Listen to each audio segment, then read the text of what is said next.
We're running out of time and we still don't know the rules. Everything here is impossible, but it's also real. Saving those children is how we all go home. There's something else here now. Something new. Your wife shouldn't have dug that hole, Jim.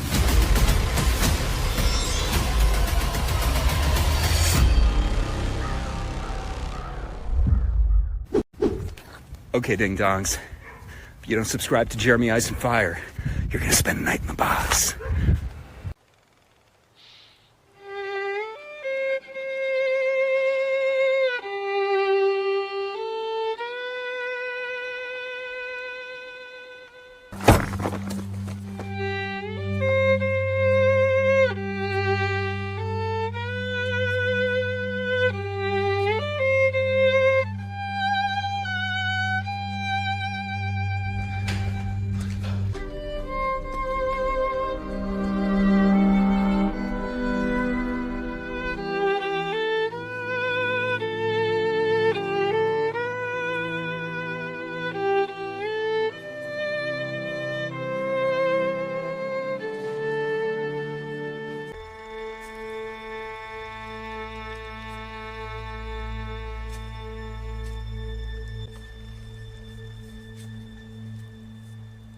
Aren't Cooey.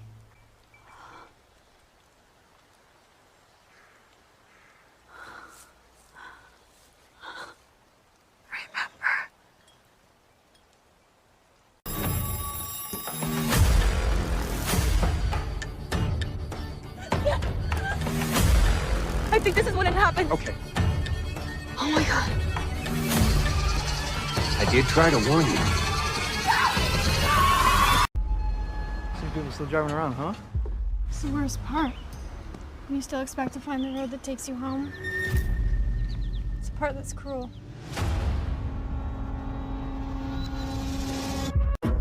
Maybe we missed the sign for the highway. We didn't miss the sign.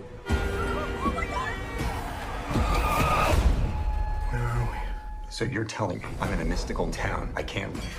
These woods are not safe after dark. I can still hear those things whispering. We are stuck. I'm gonna find us a way out of this place.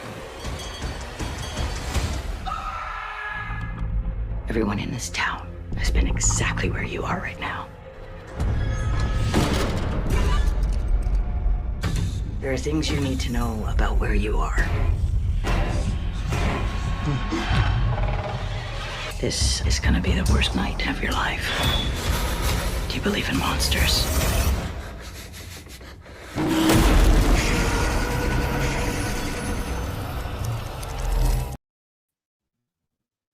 And welcome all to another edition of the Fromville Hour, Back to the Beginning. And these have been super fun. I've been loving diving back into season one again. It's been a while since I've rewatched season one in its entirety. So I've been loving watching, one episode a week to really kind of dissect into each episode instead of just binging through them. So this has been fun. I feel like we've been picking up on the first two episodes alone. I feel like we picked up on a lot of cool, interesting things, new clues, new perspectives now that we have season 4 under our belt. And I'm looking forward to seeing what we and what you guys in the chat are going to be picking up for episode 3. Today is choosing day. And this is one of my favorite episodes. I feel like I can probably say that for almost every episode in season 1. But this episode in particular is a really, really good one for many, many reasons. But first and foremost, Jade. Good old Jade. This is the episode where Jade really gets introduced to the audience, and we really get to learn who Jade is. Yes, we saw him in the car accident, and we saw him in the first 2 episodes, but he was very much out of commission. This is like full on getting introduced to Jade for the first time. And it's so interesting to see his reaction to this place and just how he kind of instantly goes right for the kind of this was all built for me kind of angle. So that is super fun about this episode. Of course, we have in episode 3, I think, is also a very perfect example, like a masterclass in setting up and building intensity throughout the episode and paying it off within that same episode. And that's really surrounding Boyd, Frank, and the box. We see Boyd struggling with this decision the whole episode. We see Frank kind of this broken, beaten down man the whole time. And as the episode goes on, we just see, this whole box kind of scene get hyped up and intensified more and more and more and more and more to the point when we get to the end and we get a beautiful payoff all within the same episode. So I feel like this is a really good, again, a good masterclass in how to set up intensity in one episode and pay it off in that same episode, which From doesn't always do. We know that we get a lot of setup in From, but sometimes we have to wait a while for the payoff. This episode, we get the setup and the payoff all in one, and it works so well. Yeah, I wish that they would do more of that storyline Yeah. where we get to see the consequences of somebody's action within the same episode, especially because it's one episode a week. If Yeah. it's, one episode every day, if you could binge it, then it's different. But yeah, they definitely changed the format and there's a contrast. I'm telling you, ever since season Yeah. 4, there is a Mhm. contrast to the way that they are filming and the timing of events and the slow burn. But yeah, season 1, my favorite season. Yeah. And Definitely. when it comes to Jade, we were talking about Mhm. this, right? We were Mhm. discussing this the Yeah. other time. We got ahead of ourselves, I guess, because that's in this episode. When Yeah. he is convinced that Toby he built and engineered this entire place for him, he Mhm. is letting us know from context clues that he believes that Toby had the intellect and the mechanism to do this. So he's Yeah. already telling us And Toby was the no and the dummy. resources too. Yeah. He was no dummy. If he immediately said, "Oh, for sure, Toby did this for me," and he Toby, hired you're a all of you, genius. and exactly right. So he's letting us Mhm. know with those context clues that Toby was capable of doing this sort of thing and had the resources. Um, so that's one point. And one of you guys said it in the chat. It doesn't matter how many times we watch it. There's always something Mhm. new. Always. And that's what's so fun about kind of going back to the beginning. Anytime you get a new season under your belt, you're bound to get more answers, new context, things that we just didn't have the first few times we've watched these episodes. So yeah, I mean, it's the way that this show is set up. It's very much kind of been like that the entire go. That anytime a new season kind of finishes, you go back and rewatch the previous seasons that came before it, and you just see so much new stuff, or at the very least, you see things in a completely different context. And I definitely had that experience a few times watching this episode as well. But yeah, it's always fun. We always find something new collectively in terms of like the From fandom, everybody in the chat, everybody that watches From in this neck of the woods. Yeah, I feel like we always find new stuff. Somebody's always finding something incredibly interesting. Yeah, and I know you want to say hi to the chat, right? Absolutely. Before we get into it. So we could go ahead and do that. But yeah, I already see it, right? When everybody starts talking about Jade, the first thing is the hottie. That's right, Chiquita Cyborg. He's a hottie. Always been, always will be. Yeah, I mean, the women like Jade, and and I can understand. He's a handsome individual, that David Alpe. She's just such a good actor too. I mean, again, I really feel like he shines so well in this episode. This is very much his coming out party as a character in this episode, where we really kind of get to see who he really is. And even in this episode, when he's acting like an asshole, and he's acting like this kind of narcissistic kind of Silicon Valley tech guru kid guy, even in the midst of that, you still see glimpses of his very high intellect. Like even in this episode, and there was a few instances where I saw that and I was like, wait a minute, I didn't really look at it through that context maybe the first few times I watched it, but even in the midst of him being this kind of nut here that he is in this episode, we still see a few little glimpses that he is a very highly intellectual individual in terms of noticing details. And I spotted something in the episode that just kind of pointed that out to me, even early on, there was signs that Jade was incredibly smart. But yeah, really fun. Let's see who we got. We got Tacitus in the house. Welcome, everybody in the chat. Good to see each and every one of you. And again, we're going to be diving into episode 3. We're going to start from the beginning. We're going to go through the whole episode. We're going to play most of it. I mean, I can't play the whole thing in succession, but we're going to play good chunks of it, stop it, talk about it, play good chunks of it, talk about it, stop it. And we want to hear from you guys. If you guys did your rewatch, if you already watched episode 3, let us know in the chat. What new stuff did you guys pick up on? Let's see who we got.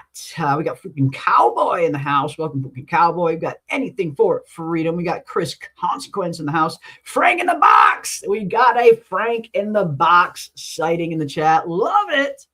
Yes, Frank in the Box. This is a very fitting name for this episode, my friend.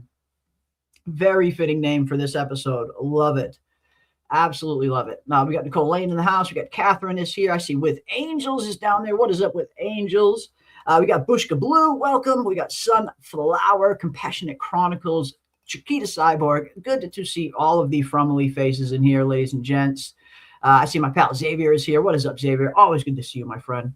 Welcome one, welcome all. Welcome one, welcome all. All the Frumley faces in the house. Welcome, welcome, welcome. I see Blue, I see Joy. Good to see each and every one of you. There's Kiwi, our good, trusted resident Mon. Always good to see you, my friend. Welcome, everybody. Welcome, welcome, welcome. I see Katrina down there as well. What is up, Minerva? Welcome, everybody. Welcome, everybody. Series Queries. Welcome, welcome, welcome.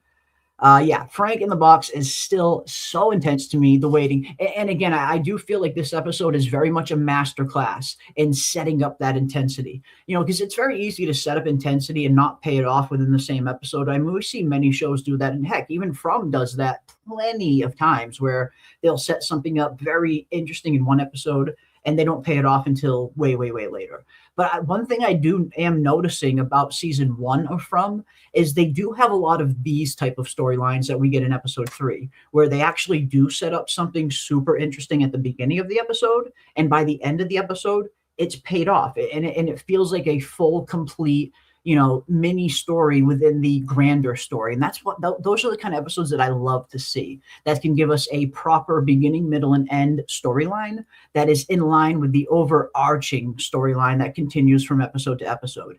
And this is a perfect, you know, example of how to do that right, with the whole box storyline, setting it up, paying it off, all in the same episode, while also adding to the broader mysteries and world building that the show is also setting up. We get great world building in this episode in particular. We start to learn how the town works. We see the choosing ceremony, this divide that is in the town and how prevalent it is in the very beginning. This is such a good episode that just gives us a much better look at the lay of the land of Fromville.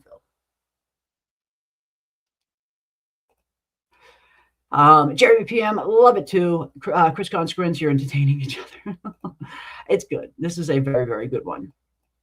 Thank you so much for hosting these. I love rewatching analysis and analyzing these episodes, all of them. No, me too. I really do. It's always a blast. It's always a blast. And again, I feel like we always pick up on some really cool stuff. And you know, just for the first 2 episodes we did alone, you guys picked up tons of stuff in the chat. I like it. I like it. My tin wig is tangling. We got to get out those tinfoil wigs. It is tinfoil witch night. And tonight is the night. If you have a tinfoil hat, this is the night to put it on.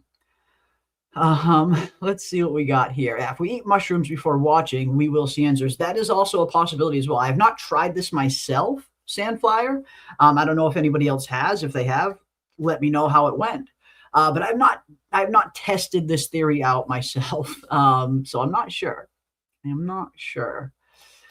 PM, this is your field when we see Boyd waking up at the beginning of this show. Do you see the yellow bearded necklace and the camera has it in focus? It feels like creator had a meaning to it. Ooh, interesting question. At the beginning, the yellow beaded necklace. And this is Boyd's necklace? Yeah, I think I could be wrong, but I think the scene Sunflower is referring to, I think it might be at the beginning of the episode. We see this one shot of Boyd waking up. It's like an overhead shot of Boyd waking up in his bed. Is it that episode where he has the necklace on there, or am I thinking of a different scene, Sunflower? Well, I'm pulling up the episode now so I could look on. I have it here. We can pull it up. Yeah, let's go ahead and pull Let's that take up. a look at it here. Let's see. Boyd. Here we go. Boyd.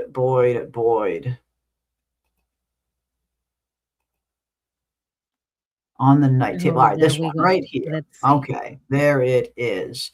Yeah, I gotta say, I did not notice it. I mean, I feel like I've kind of always noticed something there next to him, but I've never really kind of looked deeper at it. But no, it's an interesting kind of beaded necklace. Nice catch. I like it. Sunflower, you have a good eye. And the Wow. style of this necklace, the beaded necklace, is very Fatima and Ellis coded. So I'm guessing if he has it there, maybe once upon a time, Ellis made that necklace for him. Or Okay. one of the Or she did. children, little Megan. Maybe little Megan made this for him. But Okay. it seems like it is a hippie-ish, beaded wooden necklace, or it was a child that made this for him, like a And little it almost seems like trinket. it might be something important to him too. Like he's got it right next to his gun. Sentimental. Sentimental. And you know what? I forgot that this episode, I'm trying to go back. I forgot that this episode is where we see the horrible behavior all up in Colony House It is. Oh my god. Oh, you're next to right. the poor family. So watch out for that. Let's not get Uh, censored here. yeah, no, that could take down the whole channel if we're not careful there. Yeah, we'll have to make sure we don't. We'll have to make sure we skip over that. Oh man, yeah, I forgot about that.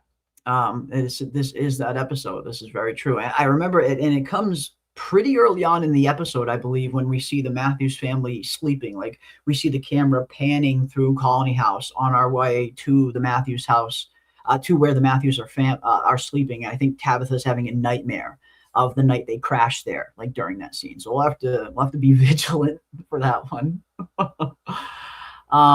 But no, very interesting catch, Sunflower. I just find it very interesting how he's got it right next to his gun. Like we know how important Boyd's gun is to him. He wakes up in the morning, puts his gun on his hip. It's probably one of the first things he does. The fact that he has that so close to him is I mean, it just looks like it's something that he puts down right before he falls asleep at night.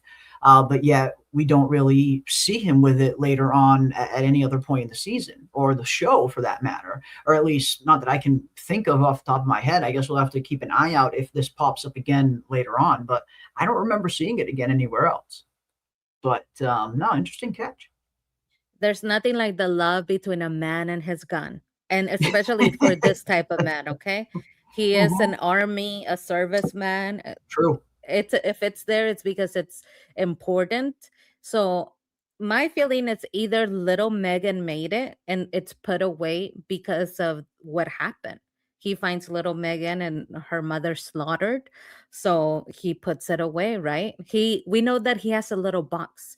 We saw this in season 4. Boyd has a little box where he keeps sentimental things. There's a ring in there, his wedding ring. There is other stuff in there. So maybe that's where he put his little necklace. And also, the color yellow has been hinted at all along. It's part of the True. aesthetic, but True. it's maybe hinting at the fact that there is always somebody watching you. The man in yellow or the entity in yellow is always there, a constant. Yeah, I mean that's a good point. And again, like you said, it's yellow as well, and we all see at this point. I think when we see yellow objects on the show, we're always going to wonder, is there a deeper symbolic meaning, if not for a literal meaning there when we see these yellow colors all over the place, which I think was a huge giveaway when we got to Henry's hallucinations in season 4, when he's waking up in this hospital bed. As you pointed out early on, the whole room is plastered in deep yellow freaking wallpaper. So you see these little signs that might be little nods to, okay, this is the Man in Yellow's influence, maybe. Yes. Also, we're talking about the yellow of the room and Henry delusion that he had season 4, and that's not what this is pertaining to, but we're gonna jump around, I'm guessing. Oh yeah. There's a very famous book or poem about the yellow paper wallpaper, and the yellow wallpaper signifying this woman's delirious fall into insanity. Yeah. She dreams herself stuck in the yellow wallpaper. Yeah. So I also kind of saw that symbolism when we Oh, saw Henry's room, because okay. they're letting us know he is falling deeply into insanity little Mhm. by little, right? Everything is getting worse to the point where he decides that he will, in fact, kill his child. Charlotte Perkins, yes. Yeah. So Yeah. when I saw the yellow wallpaper, that was the symbolism. It is clear that it's not real. It's clear that it is all in his head, and it's clear that it's going to have a bad ending. Mm. I like that. No, I like that reference. I like the parallels there. I didn't think of that. It's a super good pickup because you're right. It's not only very similar aesthetically, but very similar narratively as well. When you see when you think about what's happening to these two characters losing their minds. No, so that's perfect. Yeah, I love that. Awesome. And Katrina says this was the episode that got me hooked. To be honest, I've done over 300 escape rooms myself. Wow. So as soon as Jade was on that shit, I was invested. Wow, awesome. That's, I've actually never done an escape room myself. PM, have you ever done an escape room? Yes. Yeah. Yes, I have. I have. Yes.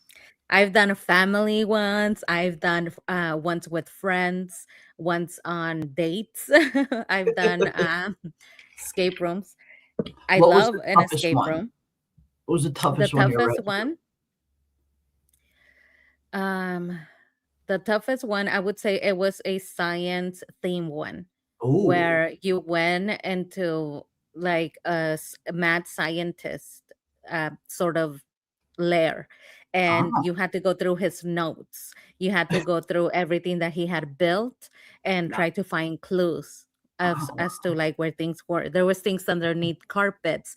There was stuff and code, and you can use your phone. So this really is about, what do you ooh, know? You just your don't wit. have a lot of opportunities to be kind of held kidnapped, if you will, and Yeah. not have your phone. So Yeah. really, you're basing your ability to escape, just like in From, on what you remember from the Yeah. real world. And if you don't Mm, remember, guess what? You're just not gonna make it, right? yeah. Now, I'm the type of person that my technique for an escape room, because everybody goes in there with a different technique. Strategy. Yep. Mine is turn everything around, because you Ah, will find that people focus on the outside, on the picture, on the smart. meaning of the picture. I just Very turn smart. everything around because you have a lot of clues underneath the Yeah. carpet, Yeah. behind paintings. I just start turning stuff around. Very um, smart. I mean, not really using my intellect there, but I just, more of a physical escape. Now, I do want to mention, on rewatch of this episode, Yeah. I found that the creators, if I believe them on their story. The creators have been honest with us when they have told us, we told you the story since the beginning. Of course, you Mhm. haven't picked up on it because you don't know, but the story has Yeah. always been said to you. And Mhm. when Jade says, this is an escape room, it has to be an escape room. He walks That's into the diner. Guess what? he's not From wrong. is an escape room. He He ain't is wrong. not wrong. That is No. 100% correct. It No. is an escape room. And Jade says, I must follow the clues. Oh, the quaint little Yeah. diner has a clue in here. And No. so he's not wrong about, this is going to be an escape room. You cannot get out of it unless you can unlock the door. The door Solve will the not clues. unlock unless you solve the mission, whatever Mhm. that mission may be. Yeah. And that's basically what he did. From day one, that's how he approached it. It became a more serious escape room, but it is an escape room for him. That is a strategy, and that is 100% correct. The creator told us since the beginning, it's an escape room. Mhm. Now, number two, he also says, when he walks into the diner, which if you put it together with season 4, he walks into the diner, he says, Oh, the quaint little diner. What Yeah. clues may I find in here? Is this where the monsters reveal themselves, where they come out of the shadows? Mm-hmm. And guess what? He says right before that, is this where I find the clue and where the monsters jump from the shadows to reveal themselves? What happened at the diner? He finds the Our notebook in the symbol. Elgin, no, Well, that listen too. more. But he What literally happens at the finds diner? the clue in the diner. Elgin That's where he finds a finds the notebook. clue. That's where he finds the symbol. Elgin finds a picture of the actual monster, the one, the big bad, the man in yellow. Mhm. And that is when everything drops. And Sophia in yellow stops pretending. And all of a sudden, she jumps from the shadows and she shows her true self. I'm going to make a deal with her. That's because it is me. She just straight up answers right where he is standing, right where Jade is standing, mentioning all of this beyond the door. It is in that exact same location, standing in that exact same spot at the diner, that Sophia and Elgin have the great reveal. She jumps from the shadows after Mhm. he finds the clue and reveals, yep, that's because it is me. Now I'm going to have to kill you, right? So I Yeah. just thought this is coming full circle. Everything that he says, it happens, and it happens at the exact location in the diner. Yeah. And I think that's why this is also a huge kind of parallel for him finding the symbol as well, because he's walking into this kind of diner very, nonchalantly, sarcastically, hoping that he's going to find some kind of clue here that's going to lead him on the trail. And literally, that's exactly what he finds in the diner. The notebook containing the symbol that the original him drew all of those centuries ago. So that's what I love about going back and watching these episodes. You pick up on like things like this that you just didn't really have context to look for in the first time. Mhm. So yeah, he's walking into the diner, literally finding a clue, just like Elton did. Exactly. It is when we as the audience get to see her finally coming undone to somebody that she hasn't already The revealed herself reveal, to, yeah. and saying, this is where I'm going to show you what I'm all about. And we get to see her kill somebody for the first time, True. somebody that has uncovered a clue. Now, there's another thing that he says in that scene. He has told us since the beginning what the story is. So the creators have been correct on this. Jade he was, onto something. He basically knew what he was doing. And I think maybe subconsciously, since he has come to this place over and over, perhaps in his subconscious self, Mm, he took it this way because he knew. I yeah. kind of have lived True. this over and over. True. And Yeah. subconsciously, he knew what it was. Now, he says something else to the people. He wants to have breakfast first, of course, because he's And hungry. of course, Jade being Jade, he cuts the freaking line. And he says to these people, after all, you're all here for me. You all work for me anyway. Right? You work for me, grabs his plate and goes to the line. And Yep. guess what? Also correct. He is also speaking 100% facts, and he is also correct. We didn't know it at the time, but everybody in From is there because of Jade and Tabitha. That's He very always true. gets killed by the town Yeah. because the town uncovers the fact that they are trapped there because of him. They are there for him. They Yeah. work for him. It is part of his storyline to be murdered by a town. So guess what? He's That is their job. sarcastically To saying these come things, in not, mhm. and dislike him, to come in and kill him. That is Yeah. their I love their that. position. So he was 100% correct. At the end of the day, they are all there because of him. I love that. I feel like that does bring it full circle so incredibly well. And yeah, you're 100% right. It's like he's walking into this place saying all of these things sarcastically, not realizing that he's literally laying out his whole story arc that's going to play out throughout the entire show. The symbol, this, I love it. I love it. It really does bring it full circle.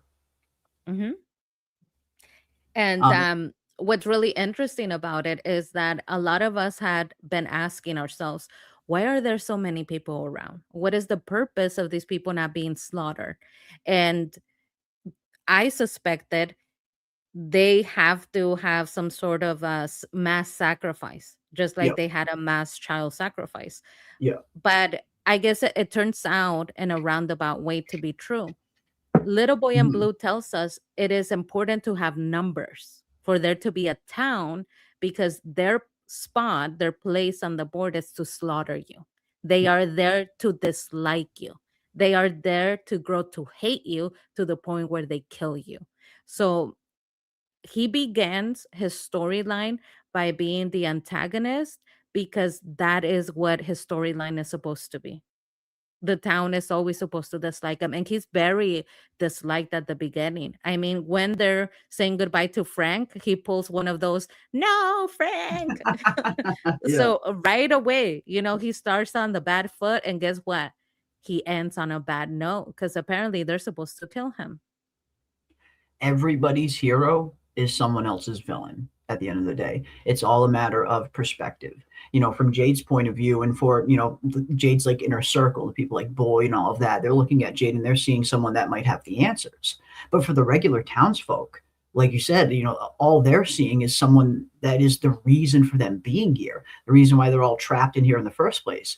And I imagine, as things start to get weirder and weirder and more dangerous towards the end of cycles, that's when people are going to slowly start turning their gaze towards someone to blame. If we can't focus our energy on getting out of here, then at the very least, we're going to want to have someone to blame. That is just human nature. People want to blame someone for everything. And so I could totally see that, being that setup where, yeah, these people, these extras, the rest of the town folk, that is the purpose that they serve in these cycles. And I guess it's going to be interesting to see how this Jade is going to combat that, because I get the feeling this Jade is not going to get killed by the town. At least I'm really hoping so, that he's going to be the first Jade that doesn't get killed by the town. But how is he going to circumvent that? How is he going to prevent that mob from ultimately forming? I don't know. I mean, and again, just knowing your fate or knowing your potential fate must be an incredibly weird feeling, like for Jade now.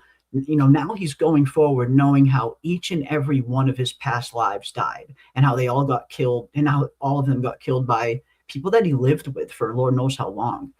That's gotta do something to someone psychologically in terms of waking up every day and knowing, okay, this is probably how I'm going to die. So I'm looking forward to seeing how Jade is going to try to, circumvent that and prevent it. Well, listen, when we're talking about Jade's entitlement, his nature, I will tell you that I have observed and I have decided Jade is good natured. I think he is. Jade is a good human being. And I'll tell you why. Because when you are told it is these people, the town, that will kill you, but you have to accomplish this mission. It is important for you to save these children so that finally everybody can escape and From is no longer there. If you're talking the art of strategy, what would make most sense if I'm trying to accomplish a goal that would be best for the entire world, for humanity at large? And I know that Boyd has guns because I'm hanging out with him, and I know he has bullets. I slaughter the town. That gives me enough time to follow the clues, to solve the problem, to save the children without that looming over me. But he didn't do that. He offered information to the town. He told them that he was reborn, that he was reincarnated, and he didn't hurt anyone. Yeah. When it comes to strategy, as soon as you're told, hey, it's the town that's going to slaughter you, he could have kept that to himself. You could slaughter them. I mean, why wait for them to get you when you could get them? And then preemptive fucking strike. And then you have all of the time. Then you don't have to worry about them gathering up. You are ready. Over your head. Yeah. You are ready. But like I said, he is good natured and he will not do that. When it comes to strategy, Oh, Nicole, here she goes again. PM is killing us. I'm just talking, they It's talked about the tactical trolley strategy. problem. They Tactical talked about the strategy. trolley. Yeah, they talked about the trolley problem for a reason. Sometimes you got to kill a little to save a lot, right? But he who is fair will not even kill a little. He who Yeah. is fair will not engage. Well, But I'm and just he's saying, so leave it to somebody else. I go and I kill the town. Then you're not a until the threat. town, right? It's Mhm. it's a Mother. surefire way to get that axe from off on top of your head and buy yourself some much needed security, right? 100%.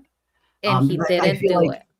he didn't do it, and even on top of that, I feel like it shows just how good natured he really is for the fact that he could have just kept that to himself. He couldn't he didn't have to tell the town anything, not about the reincarnations, not about anything, but he still brings all of this information to everyone and still shares it with everybody, knowing where it could potentially end up. And that by its, by very definition shows you that he is honest at heart and he wants to solve this. So no, I 100% agree with you. I do think I've always thought Jade was good natured at heart, um, just like Randall is, I think. And I think we've seen a lot of examples of Randall kind of being that good natured when it really comes to kind of just acting without thinking. Also, I know in the chat we were talking, I see you guys in the chat talking about his entitlement, his Yeah, attitude. It's yeah, on full display during this episode. yeah, But at the time, we didn't know much about him other than he's a Silicon Valley bro. He yeah. has a whole lot of money, more than he knows what to do with, and he likes to party, right? He's like, I've done a ton of drugs. So, he is one of these guys. That's all we know. So he comes off as that, right? But when it comes to like human psychology, the more that you Mm, learn about him, we learn that he actually doesn't have any family. He was very close to his grandmother. His grandmother died when he was 12. He had yep, to move from the place he grew up in, yep, France, to the United States. Uh, yep. Mom, dad, they were not there. He was raised by his grandmother. He doesn't talk about them at all. He says that he never met his father. He Never tells met his Henry dad. No, never met his mhm, father. no. Apparently, mom was gone. And so, all that this boy has had in his life is his intellect. He owns nothing, Himself. Yeah, nothing but his intellect. So, of course, no. he's going to hold on to that. And it's going to have a lot of value to him because he has nothing else. And his self esteem and his self love comes from the fact that he's a very intelligent person. I may not have Mhm, a mother, I may not have a family, but guess what? I'm the smartest person in the room. And that mhm, means something. yeah. So, really, when you get to know him, now that we have seen so much, you could see, okay, I get it. Like The he's not really layers. an asshole. Yeah. He just that's all he has. 100%. And that's why I really love the evolution that Jade's character goes on, like from who he is when he first shows up here in this episode to who he, becomes at the end of season 1 and even now, season 4. You see the evolution that he's gone on just as a person. And it's been incredible to watch because yeah, you see him at first and you think he's just this shallow Silicon Valley kind of douche nozzle. But as the season goes on, you start to see those layers get stripped back more and more, and you see, okay, there's an actual human being under there, a complex human being that has gone through a lot of stuff that is no stranger to trauma and loss and guilt and fear. And that's what a lot of the things that a lot of these characters that get stuck here in Fromville have. But no, I love that. I love that scene at the end of season 1, and it's been a while since I've seen it, so why the hell not? You know, I grew up in France with my grandma. She died when I was 12. I had to come back to the States. I was crying at the airport. And this nice lady bought me a soda. I told her what was wrong. She said to me, "They come with you when you go." I guess what I'm just trying to say is, don't be sad. I'll come with you when you go. Man, I just love Kill the me. bond. I love the bond Tien Chen and Jade had. It was just so genuine, that motherly kind of son bond. Jeremy, you're killing me here. You're killing me. Why are you? It's a Saturday night. Why are you making us cry? Because Sorry. you know what you need to clip? You need to clip. That one is bad. Okay. He's such an amazing actor. That's bad. But you know where my knees buckle and I'm like, that's it.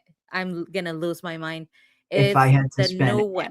if I had to spend these centuries with anyone, I'm glad it was you. No, no, I don't care about that. I wouldn't say that to Tabby. Tabby goes, Yeah. he says the most beautiful thing to Tabby. He should have said it to me. I would appreciate it. He says this beautiful thing to Tabby, and Tabby goes, thanks. I mean, it's like, Yeah, Jesus, you great. are like, he is like opening his heart up to Tabby, and Tabby's like, yeah, give me the backpack Cool. then. Thanks for sacrificing for me. Bye. And she climbs the ladder. I mean, it's like, just say it to me, Jade, okay? Yeah. Say right back. But Mm. no, you're forgetting about this, and you need to clip this, Jeremy. Okay. I Which have one? one to checkmate you on this emotional battle here. When he says to Little Boy in Blue as he's remembering, the day my grandmother died, I was playing the violin. She asked me to play the Oh, okay. violin for her, and I played the violin all day. At some point, I could feel she wasn't in the room with me, but I kept playing. And I played all day and did not stop because I knew when I stopped, everything was real. It was gonna become And real. it's Such a just good like, scene. oh, that was such a So good. heartbreaking scene Yeah. because you imagine this little child who has nobody in the world except for his Playing till grandmother, his hands hurt because he alone knows in a what's on the room, other end. Ugh, and her request is play the violin for me. And ugh. he does the only thing a little child can do. He plays for her, and she can't hold on anymore because sometimes I'm sure she would have hold on for him, but she Yeah. couldn't. Yeah. And he continues to play, and he doesn't call anybody, and he knows that he's there with her body and that Yeah. her spirit is gone.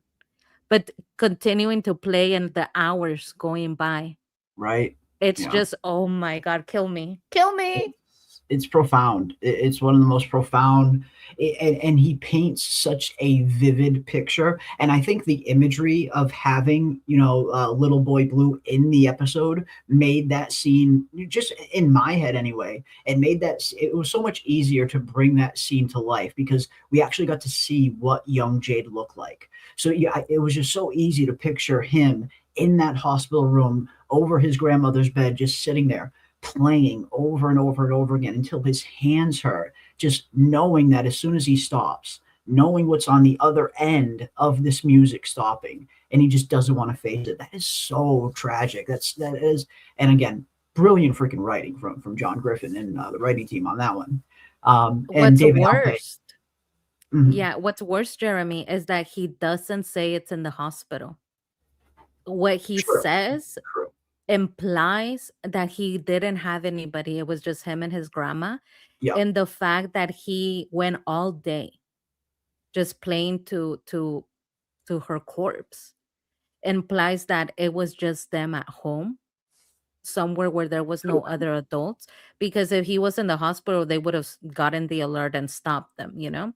But the fact that there was not anybody to hold them and say, you could stop playing. I mean, traumatizing. Heartbreaking. I just imagine them in a little French flat Even as worse. he's Yeah, in a playing, hospital room. and Yeah. there's literally nobody to tell him like, you could stop now, honey. And the fact that an act of kindness, like somebody buying him a soda, meant so much to So him. much to You him. never Yeah. know. Yeah. You never know. You always, when you see children, it is always very important for you to be kind, Random to acts of kindness. notice, Yeah. to notice a child's emotions, and if you can, to help them, to say something and be kind to children, because you never know what sticks in the minds of those children. that they carry on forever for the rest of their life. This lady probably just saw a sad child and she didn't know Jade would carry that act of kindness of buying him a soda. He's a millionaire, a Yeah. billionaire. You never And know that when you're soda gonna, meant so much. yeah, like you never know when you're gonna bump into someone or run into them, and you never know like what state they're gonna be in. That they might potentially be in the lowest state that they've ever been in their life, and the smallest, kindest little gesture is something that's going to leave a huge mark on them forever. And those moments are special. And yeah, you totally see that's what happened. Something as simple as this woman buying a soda and listening to Jade, him having someone to talk to. It's something like clearly it was something that left a huge impression on him all these years later. So yeah, again, the writing in season 1 was just so freaking solid. So solid, well, especially when it came to the characterizations of these characters. And I think that's why very early on in From, why I started becoming super vested more in the characters than I did the mystery aspect. Love the mystery too. But I think it's early on scenes like this that really stuck with me. Father Cautry's death scene, a lot of other scenes that we're going to talk about throughout this rewatch, that really kind of just nailed home just how good the writing was when it came to the character development and the character-driven narratives that we get. And I think that's why I kind of gravitated to that aspect of the show so much. But we have Anna, who has just gifted 650 jewels in a mystery gift. Thank you so much, Anna, for the gift of the 650 jewels. Holy cow. And we also have Sunflower, who has just gifted another 10 jewels as well. Hiding with the jewels. Thank you guys so much for the support. Cannot thank you enough. And that deserves a whoa.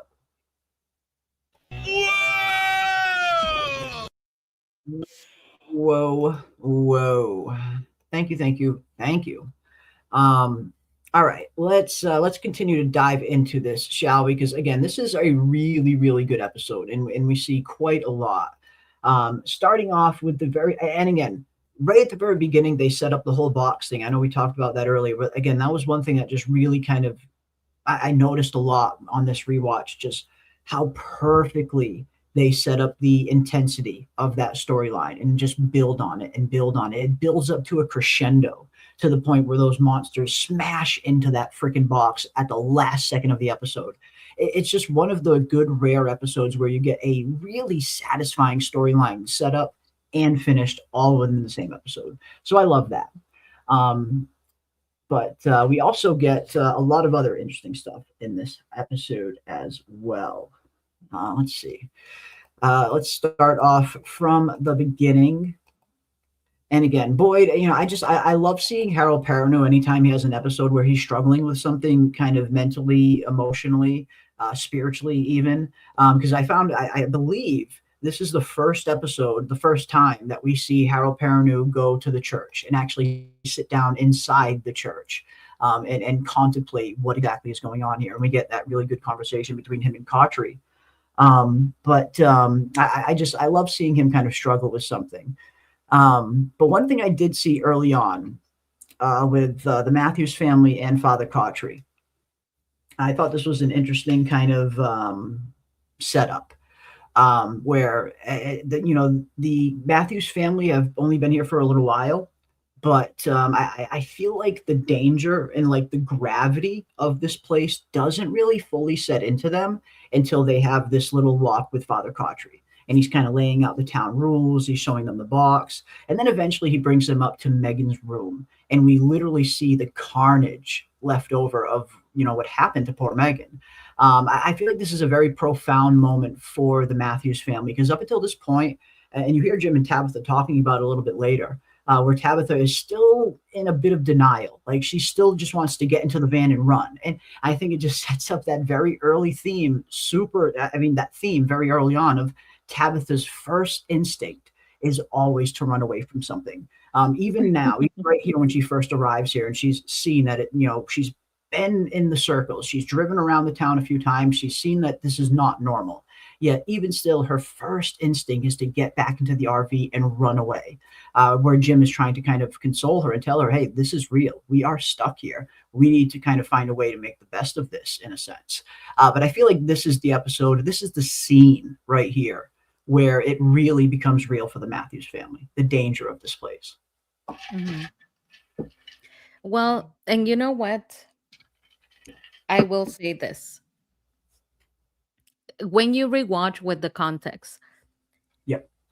there's a lot of people, this is coming up, but this ties into this. So for the people, I always look for clues. Whether I like the theory, don't like the theory, whatever theory is out there, if I find the clue, I give it to you.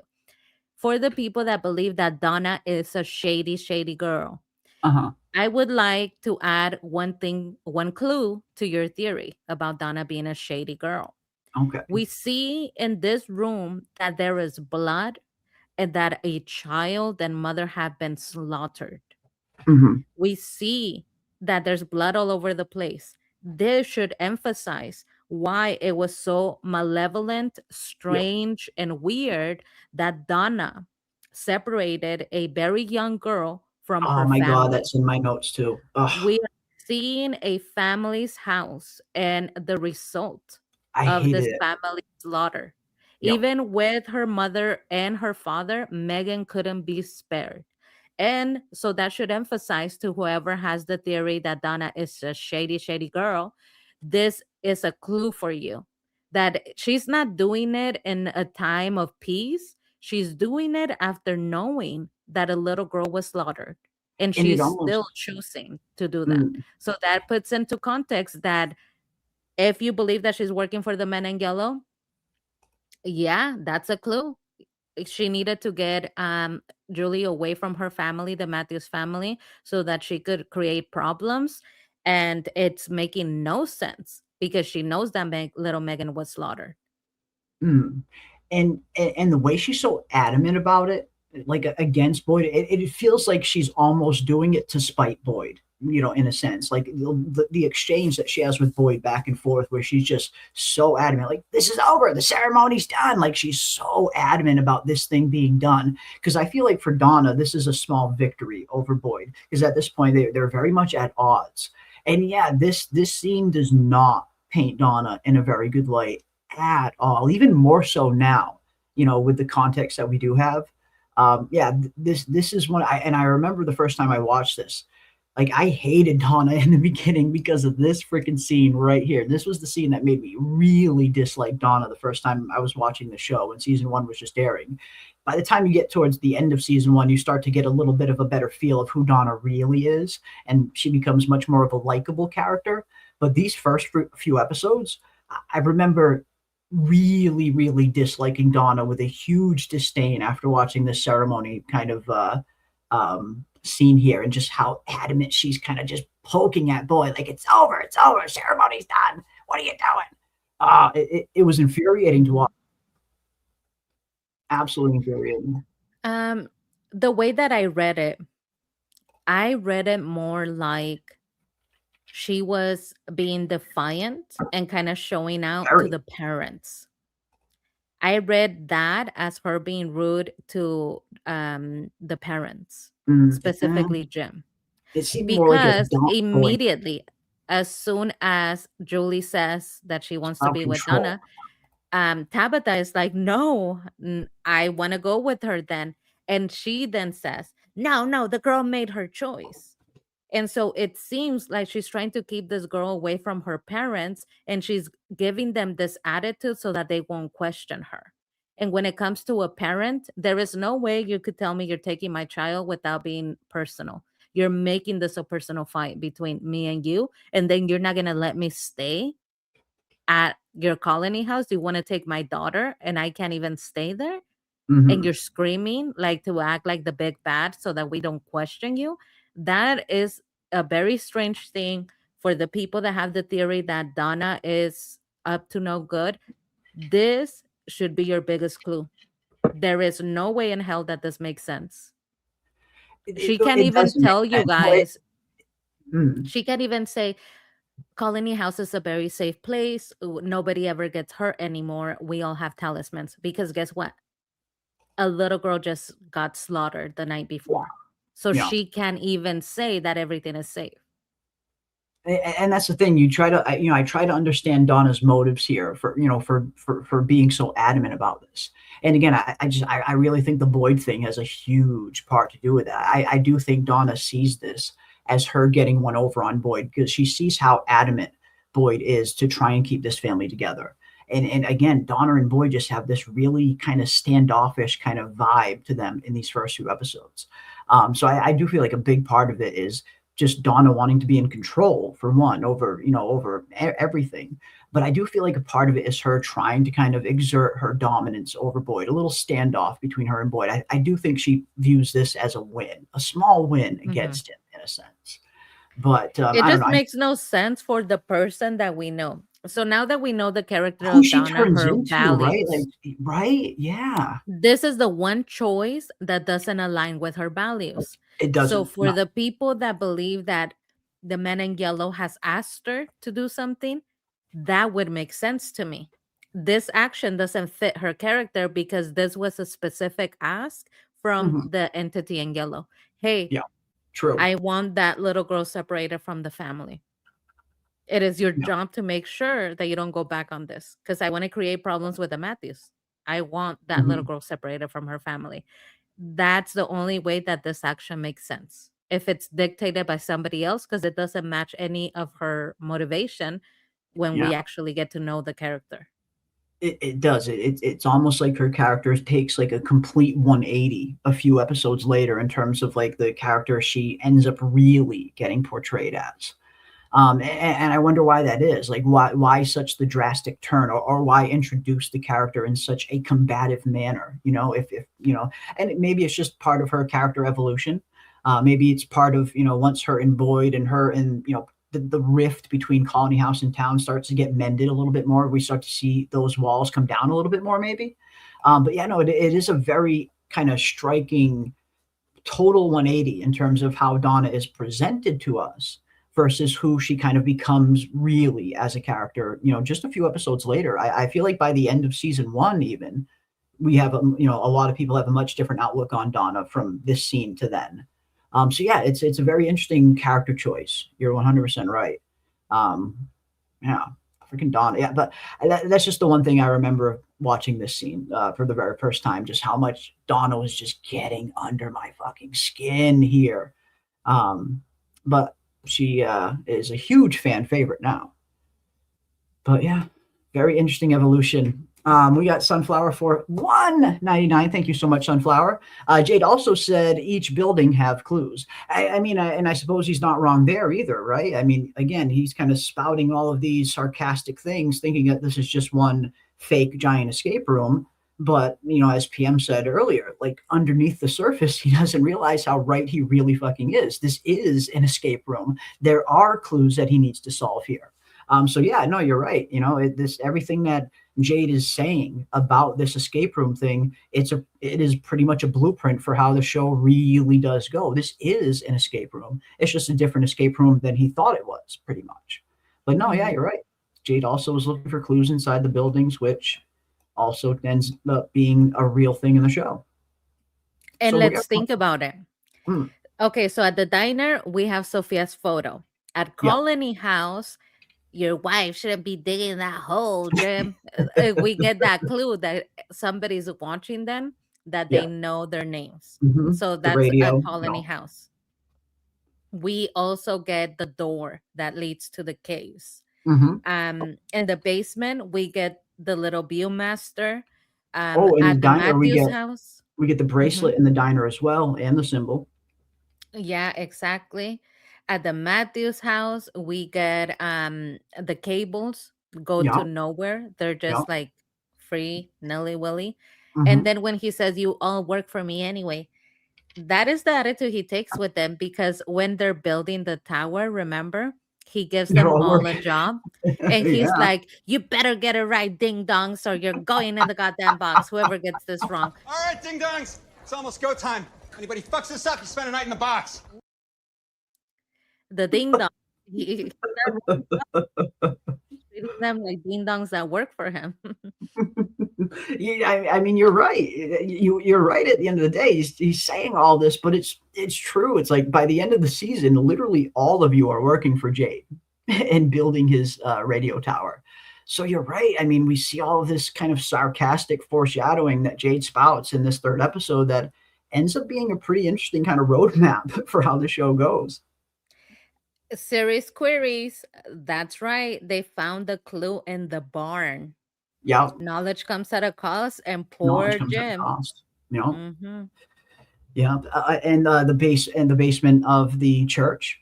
Find other clues. That's where Victor finally remembers that it was the boy in white talking to Christopher and not the puppet. And that's when we get a profound answer from Victor and the boy in white.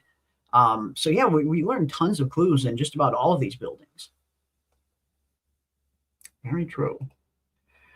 Awesome stuff. Katrina Marie has gifted 5 memberships. Wow, thank you so much, Katrina Marie, for the gift of the 5 memberships. Very, very much appreciate that. Thank you, thank you, thank you. And it looks like Blazin' One has also gifted a membership as well. Thank you, Blazin' One. Very much appreciate that, my friend. Awesome, awesome, awesome. And Stuffy D370 has just gifted 200 jewels. Thank you so much, Stuffy D, for the jammin' 200 jewels. Very much appreciate that, guys. And I owe you a whoa.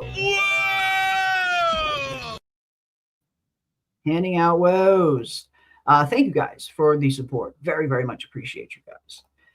Yeah, in the cellar door where Fatima delivers Smiley. Actually, and in this episode in particular, this is when Jade goes down into that root cellar for the first time, and that's when he sees the symbol for the very first time in this episode. So this episode does spring a lot of really big mysteries and big themes, big plot lines that go on to play out, not just for the rest of the first season, but for the rest of the series in particular. Not only does Jade see the symbol for the first time in the root cellar, but he also sees the first reincarnation of himself for the first time ever with the smashed boulder dude. And in hindsight, it's kind of funny. Like when you go back, and in my head, I always kind of thought Christopher was the first person he thought, but I always kind of forget about, no, we're finding out now that all of these people that Jade has seen are previous reincarnations of himself. So in this episode, Jade sees the first past version of himself that he sees in the entire show, right when he sees the symbol for the first time. So this episode really does set up a ton of stuff for the rest of the series. Yeah, I still wonder, guys, how the hell did the town manage to get a boulder? What the hell did they do? So we know that the town always kills them. He clearly died. It was murder. It was murder by boulder. So we know that they're the ones who did it. So what did they all gather and push this boulder up a hill and then told them to go stand down there? How did they manage? How did they manage? And on top of throwing him there, where does his body end? Was he in that closet? What's going on here? What's going on? That's heavy. I mean, that means they work together. That's a big fucking rock. That is not a rock you pick up and throw at someone. That is for damn sure. Like, yeah, how did the townsfolk kill Jade in this way? I mean, did they tie him up somewhere and like stone him to death, push this off like a big cliff and it landed on him? Like, why, if that's the case, why is he in this fucking cellar? Is this just a place that he just happens to pop up? Like, a lot of questions going on with how the town managed to kill this poor fellow with a freaking boulder. We know Little Boy in Blue said the townspeople, they are the ones that do it. Yeah. So this had to be the town working together. Yeah. I'm telling you, I suspect, I have a theory about this too. I think they tied him down and stoned him to death. With a big boulder, Jeremy? With a big boulder. They stoned his ass to death with a big ass boulder. Pushed it off something. That would be the slowest death. It'd be bad. And I'm going to tell you, I could tell that you are not into crime. Because look at the blood splatter pattern. Look at the blood splatter. That means it was a high velocity. That means that they didn't tie him and then push it onto him. High, and it landed on him from very high, and it pancaked. This is my theory. Okay, he was down there over by the town. Okay, let's look at the location. He was down there by the town, and they told him, "Hey, Jade, whatever your name is, we need you to go down there. Okay, it's very important. Just go down there. And they went over there at Colony House because remember that's at an angle. Colony House is at an incline. Yeah. They told them just stand there, just stand down there. They pushed this boulder up and then let it go, and it got him. Because look at that Maybe. splatter. That is high velocity That's splatter. I think they had him tied up somewhere and they pushed it off from something like really, really high. And that's how they used to stone people to death. You know, and if this Really? this version of Jade is that old, then yeah, maybe they just stoned his ass to death and just pushed this boulder I on top thought of that him from a stoning very was high. literally with tiny rocks. Well, Like you would just could, pick I mean, up a there's many rock ways from to the do floor it. You know, and you throw put it on at one someone. rock at a time until people kind of just can't handle it anymore, or you just drop one fucking giant rock on them. It's technically still stoning, I suppose. But no, it looks like he was crushed by this thing. I mean, it would be incredibly accurate aim to have this boulder land on Jade if he wasn't tied down in some manner. Like that's incredibly good luck, incredibly good aim. Nah. Unless you have him kind of stuck somewhere where he can't move and they know it's going to be a sure shot. Where the He's town, a 'cause again, if the dummy. town's turning on him, I could see the town capturing him, tying him up, and just pushing this fucking rock off from a very high kind of spot, smashing him. Done. Remember, Jeremy, let's use our context clues. The monster said, "You've never been a smart one." He's a ding dong, and all of his lives, I think Jade I is don't know. We don't know how the true smartest that he's is, ever though. been. I don't They know. said he's I a don't ding know dong. that. I think that the It's a very townspeople Looney grabbed a Tune hold of death. this rock. It They were is. hanging up in Colony House, and they said, "Hey, catch!" And you, Hey, Jade, look up. Boom. Yeah. No, I can see that. I can see that. stood But how'd there. they You're get the like, "I rock up got there? it." How'd they get it up there then? You know, they'd have to hoist it up there on Colony House. Was Colony House even around back then? I don't know. Maybe a catapult. I mean, again, now we are getting into like Looney Tunes type death. I hope at the very least we get to see this. Do you think we'll actually get to see this recreated on the show at some point? Like we'll actually get to see how this boulder killed this man, or is this all we're ever going to get? You think? I think it's you know it's not important. It's not super important, but Only it's have super 10 interesting. episodes. Just the logistics of It's it very is so interesting. interesting. This is what I want. I want it behind the scenes. I want Okay. like after From. Mhm. I want a whole season of just explaining Okay. different Would love that. Yeah. questions. You know, Yeah. show us a recreation. How did they do this? You Mm. know, Yeah. but yeah, I'm gonna fact check that thing about stoning meant pushing a big boulder on people because It might I not swear have to been, you, but again, when I see this, it I looks like thought it this was tiny boulder little was. rocks. You No, grab yourself a I'm tiny pretty little sure it is. rock. I'm pretty sure stoning is just adding like heavy rocks, but one at a time until the person just can't handle it anymore. That is stoning, yes. But when I see this very much looks like this was just dropped on him from a very high, high velocity, high altitude. But Stuffy for me, says, I think it would make sense if they had him captured and like tied down somewhere and they pushed it off a cliff and it landed right on top of him and he's right under the cliff. That's very doable as opposed to getting a big boulder like this on top of Colony House. How are they going to get it up there? yeah, This heavy. That'd be tough. yeah. So I guess that's why the Stuffy logistics of it makes interests me. Like I know it's not Yeah. an important answer like on the show overall, and you're right. We'll probably never get the answer, but I don't know why the logistics of this giant fucking boulder killing this dude. It's intrigued me. I must say. I kind of it's something I was a want to know catch. now. It was a game of catch. I'm telling It's a you. game of They catch. just told him That's it. catch this, but Stuffy makes a great point. If it was a big rock like that, we wouldn't call it stony. We would call it bouldering. We're gonna Bouldering. we're gonna boulder Yeah. you if you don't I'm gonna stop being a boulder you to witch. death. Man, I would love to get an answer as to how they managed to pull this off because this is by far. And I was going to put up something, and I'll probably still put it up tomorrow. I have a bunch of different options in terms of what was the worst death in From history. The entire history of From, I picked out like 5 of the most gruesome deaths that I could find, and I'm going to put them up on a poll tomorrow. So be on the lookout, guys. You'll be able to vote on that poll and throw some in the comment section what you think the most gruesome death on From is, because there's a lot of good ones. There's a lot of gruesome, good deaths, creative deaths on Fromville, but this one is the most puzzling. Like again, the logistics of this is very puzzling to me. Yeah.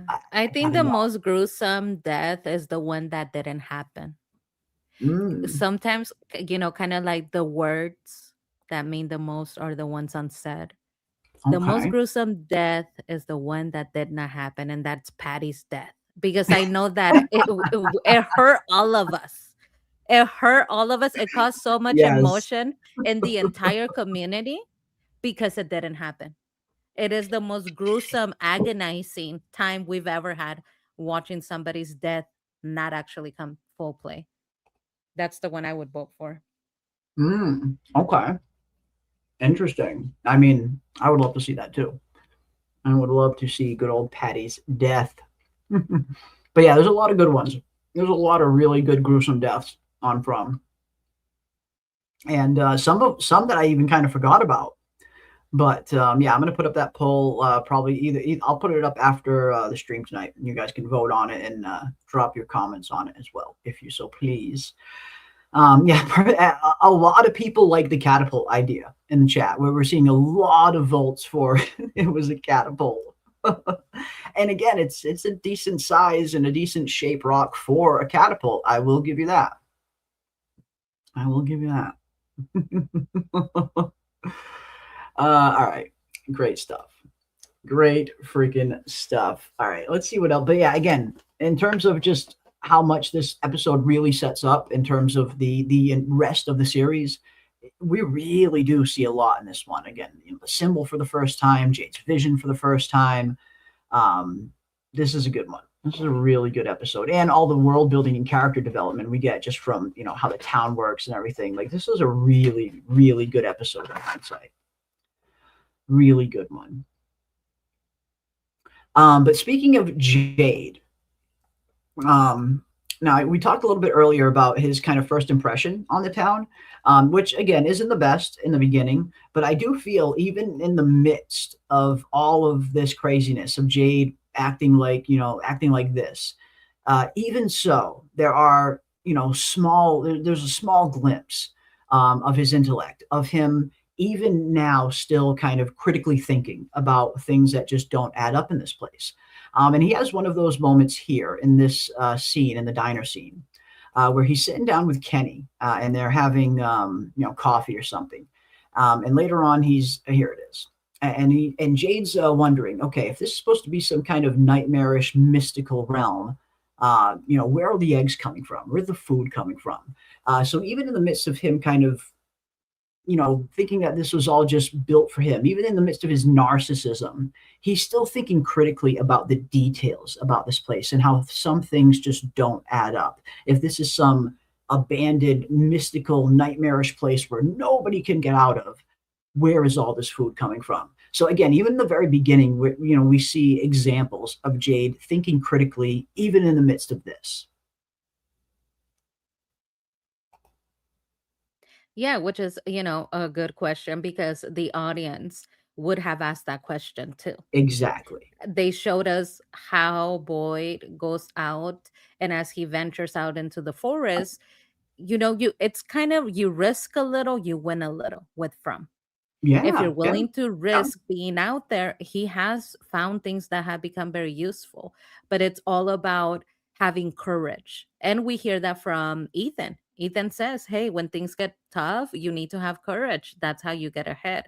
So I think that is the mechanism. If you have enough courage, you can get answers, you could get things, but things and answers come at a cost. It's going to cost you something. So when you return, it's going to take something from you. Mm-hmm. Yeah. I mean, super early on, we're seeing that established that not just knowledge comes with a cost, but pretty much everything that comes to do with your survival here that you're going to rely on to survive. All of it comes with a cost. We see the cost that Boyd himself has to pay later on in this season for providing for the town, for being Mr. Fish and Loaves and making this a safe place for people to live. We see that it costs him his family. It costs him his wife, and not just his wife's life, but costs him the just horrible memory of having to be the one that killed his own wife. And even again with Kenny later on at the beginning of season 3, we see Kenny and Jim go out looking for food. They find all this food. They think that they're going to be coming back to town, the conquering heroes. And what price did Kenny have to pay to find that food to save everybody? He lost his mother. He comes back to realize that he wasn't there to protect his mom. So yeah, you're 100% right. There is that set up very early on that kind of continues throughout the whole of the series, the theme of everything comes with a cost. And I like that. I like a show that has stakes, that has real, actual stakes to it, where things can really go wrong. Mm-hmm. Jack Salem, I think the name was John. They put in the big rock in to crush him. Interesting. Mm-hmm. Interesting. Yes, I believe. And you should know this, Jeremy, because you're right there. You live with the witches. You live right there, right by the witches. I do. They put rocks on him until he confessed that he was a witch. Oof. And he didn't confess that he was a witch. But you know what? There was no winning, because it's either confess to being a witch and we will kill you, And die. or die without confessing that you're a witch and we will kill you because you didn't confess. So at that point, all you have left is just, your courage, save a little face. You know what while you have die, left why at that don't you? point? The only thing you have left at that point is what Boyd brings up later on. The time might come where all we have is to choose how we're going to go. And that's it. I mean, honestly, I do not know. If I was back living in the time of witches, I would crack up at whatever ding dong made this up, because they would tell you, hey, Mari, you're a witch. We're going to throw you in the lake. And if you sink and you, because they would tie rocks to you, that means that you're not a witch. But if you float, you're a witch. So it's like you're going to get killed either way, and you're Either tying way, rocks you're- to these people. What the hell is wrong with you? Like, come on. It's a no winning situation here with the witches. But yes, I do know that. So maybe he was doing some sort of witchcraft. Maybe the people accused him, and that's what happened to Jade. But I do also like, we were talking about answers that we have been given by the episode. Yeah. He asked about the food. He also says that he believes, in the next episode, he talks about how nobody else is trying to solve anything. He feels like he's the only one going around trying to solve the problem, and everybody is ignoring it. And Kenny's like, okay, I have to show you something now. And that's when Kenny says, we all have tried. I know that you think you're very intelligent, but everybody that is here has attempted to gather info, and they have their own theories about what this place is, as we all know. Yeah. And that's the thing. I think when Jade kind of, arrives here, I think maybe he thinks that he's unique. He looks around and he sees nobody trying to do anything, and he just assumes that nobody ever tried to do anything. But that's not the case. He doesn't know that they've tried pretty much everything you could possibly try, and nothing's worked up until this point. I think when Jade finally sees Toby's body, it becomes completely real for him. That's the turning point for Jade. Up until that point, he's still thinking this is all one giant freaking escape room, a fake escape room at that point. Even when you kind of get up to the choosing ceremony, and again, it is an escape room. It's a giant escape room, a real one. Where he went wrong was that it wasn't fake. It's a real giant. He was just wrong on the type of escape room. Made just for him and Tabby. Just for him and Tabby. Yeah. He was right in theory, just got the details wrong a little bit, but he was correct very much. Even as the episode kind of continues and the tension continues to build over this box kind of situation where Boyd is very much struggling with this. And again, I love seeing these kind of episodes from Harold Perrineau when he's really just struggling with something, morally, mentally. I just feel like he gets through those scenes incredibly well, and he brings out really good acting, and whoever is kind of sharing a scene with him. I just love how they build up that intensity. It's a really well built kind of intense crescendo that pays off so freaking well when you see that box scene right at the end of the episode. So again, I mean, looking back, like this is a really, really good structured episode from start to finish in terms of storytelling, character development, world building. It's got a little bit of everything in a very satisfying way. And even setting up the mystery. We get a lot of mystery set up just in this one episode alone with Jade, with the visions, the symbol. So this is just a really, really good, solid episode that I think propelled the season just perfectly where it needed to go after those first 2 episodes. Mm-hmm. Yep. And I do see we do have some super chats and gifts. But Toby, the Toby question is coming into play, and I do have more theories about Toby. So if you want to take care of the gifts. Yes, I do. Definitely want to hear more about Toby and everything else. But we have PM Philosophy, who has gifted 6 jewels and a makeup brush, and another 6 jewels and a makeup brush. Thank you so much to my wonderful PM. Thank you. Don't thank me. They're not for you. They're for me. They're for you. Well, I mean, I have gifted myself to makeup brushes. It is a makeup brush, so this is fitting. And we also have Kat Harlan for $4.99. Thank you so much, Kat Harlan. Very much appreciate it. Hey guys, I don't have to watch the live show. I'll catch the recap. Enjoy the rest of the weekend. Absolutely, my friend. I know it's Saturday night. It's not always easy for everybody, but yeah, catch the replay. Let us know what you think, and thank you so much for the $4.99. Very, very much appreciate that. And I owe both of you, or PM owes herself too. Oh, whoa. Yeah, thank you, Kat Harlem. Enjoy your Saturday night. Yeah. Very exciting, very exciting. And you know what? Every time Saturday comes around, I'm still grieving. I'm still grieving because I'm like, oh my Still God, grieving I a would be little bit. watching an episode right now. Still grieving a little bit. Yeah. Tori needed to go in order for Jade to take the play seriously. I think that could have been part of it. Yeah, I think there's a lot of things that killing Toby does for Jade as a character. But the one I like the most is what we've talked about many times, that it's the isolation aspect of it. It's taking this friend away from Jade, someone that he could rely on, someone that he could problem solve with, someone that he knew he could trust in this place. It's isolating him away from that to the point where he's alone, give him a less of a chance to solve all of this stuff. But I also like the other theory that a lot of people were talking about the mistaking identity thing, that maybe they thought that was Jade. But if this was the Man in Yellow orchestrating all of this, I do have a hard time believing that he would confuse Jade for Toby, just considering the knowledge that he kind of has. It doesn't seem like a mistake he would really make. So I like the idea that he was being isolated, that they just wanted Jade to be alone. Mm-hmm. Who knows? Maybe there's a totally different reason altogether. Mm-hmm. So, as you guys know, my theory regarding Toby is that the reason why the name is not mentioned is because the Man in Yellow does not know who Jade has reincarnated into. He doesn't know the names.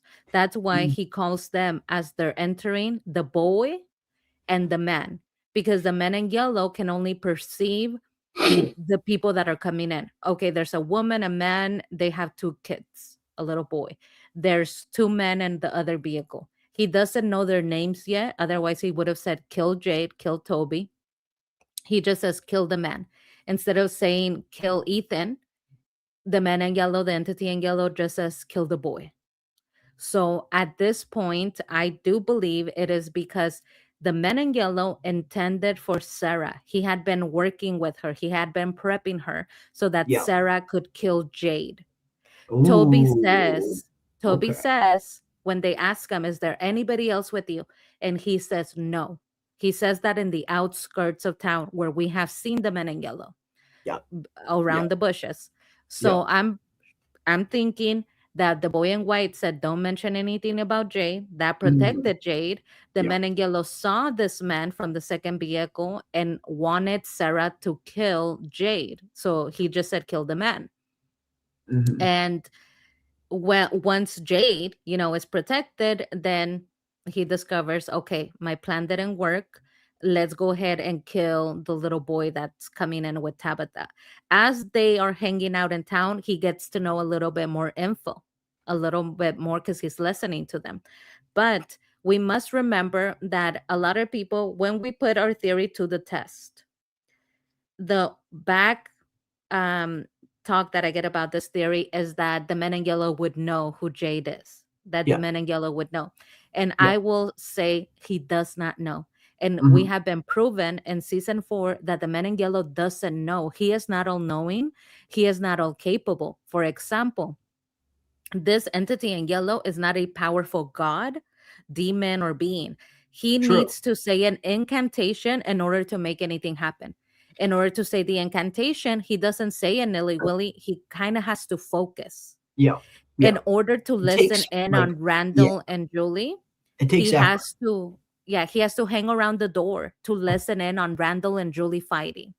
Yeah. In order for him to Has to poke listen, over at Kenny to make sure Kenny's sleeping before she goes and kills the priest. yes, to listen to Meryl fighting with Christy about Yeah. what she experienced, she has to pretend to be getting something so that she could kind of eavesdrop.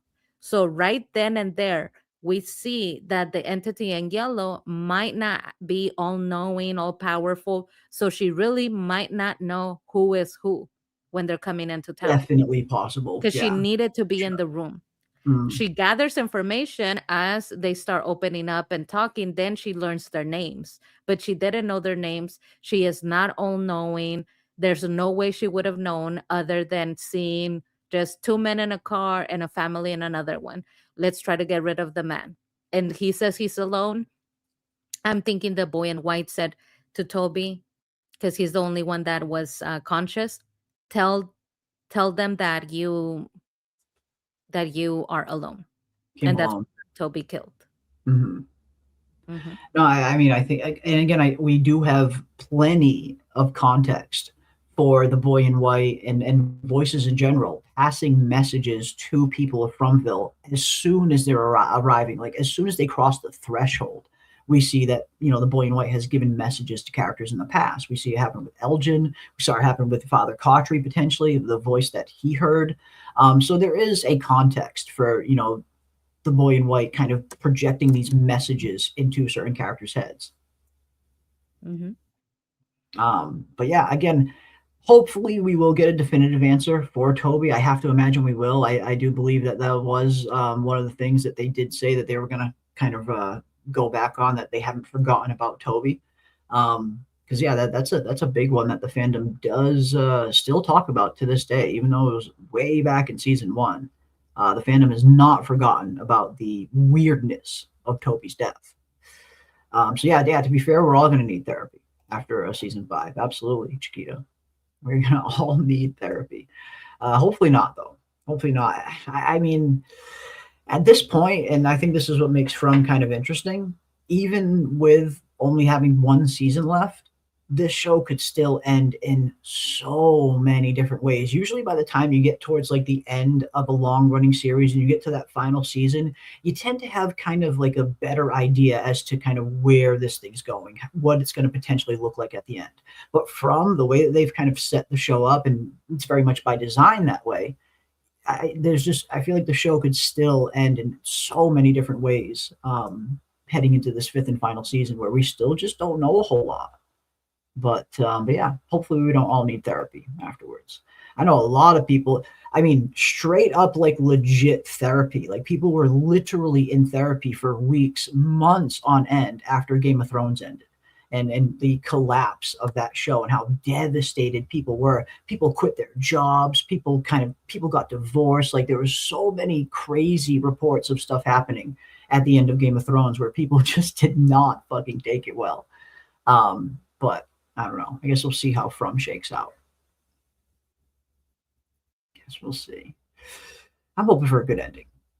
Bittersweet ending is what I want to see. That is what I want to see. Question is how long was the voice in Sarah's head from the man in yellow? That is a good question. I mean, we know that it seemed to be happening, before the Matthews family arrived, at the very least. Like she was already kind of being manipulated by some of this stuff because we see the way that her and her brother Nathan talk about it very early on. Like it seemed like it was some kind of recurring thing. And just by the very nature of how worried Nathan was to even let Sarah out of his sight at one point in season 1. It definitely stands to reason that Sarah had been getting manipulated for a little while, but in terms of exactly how long, yeah, it's really hard to know.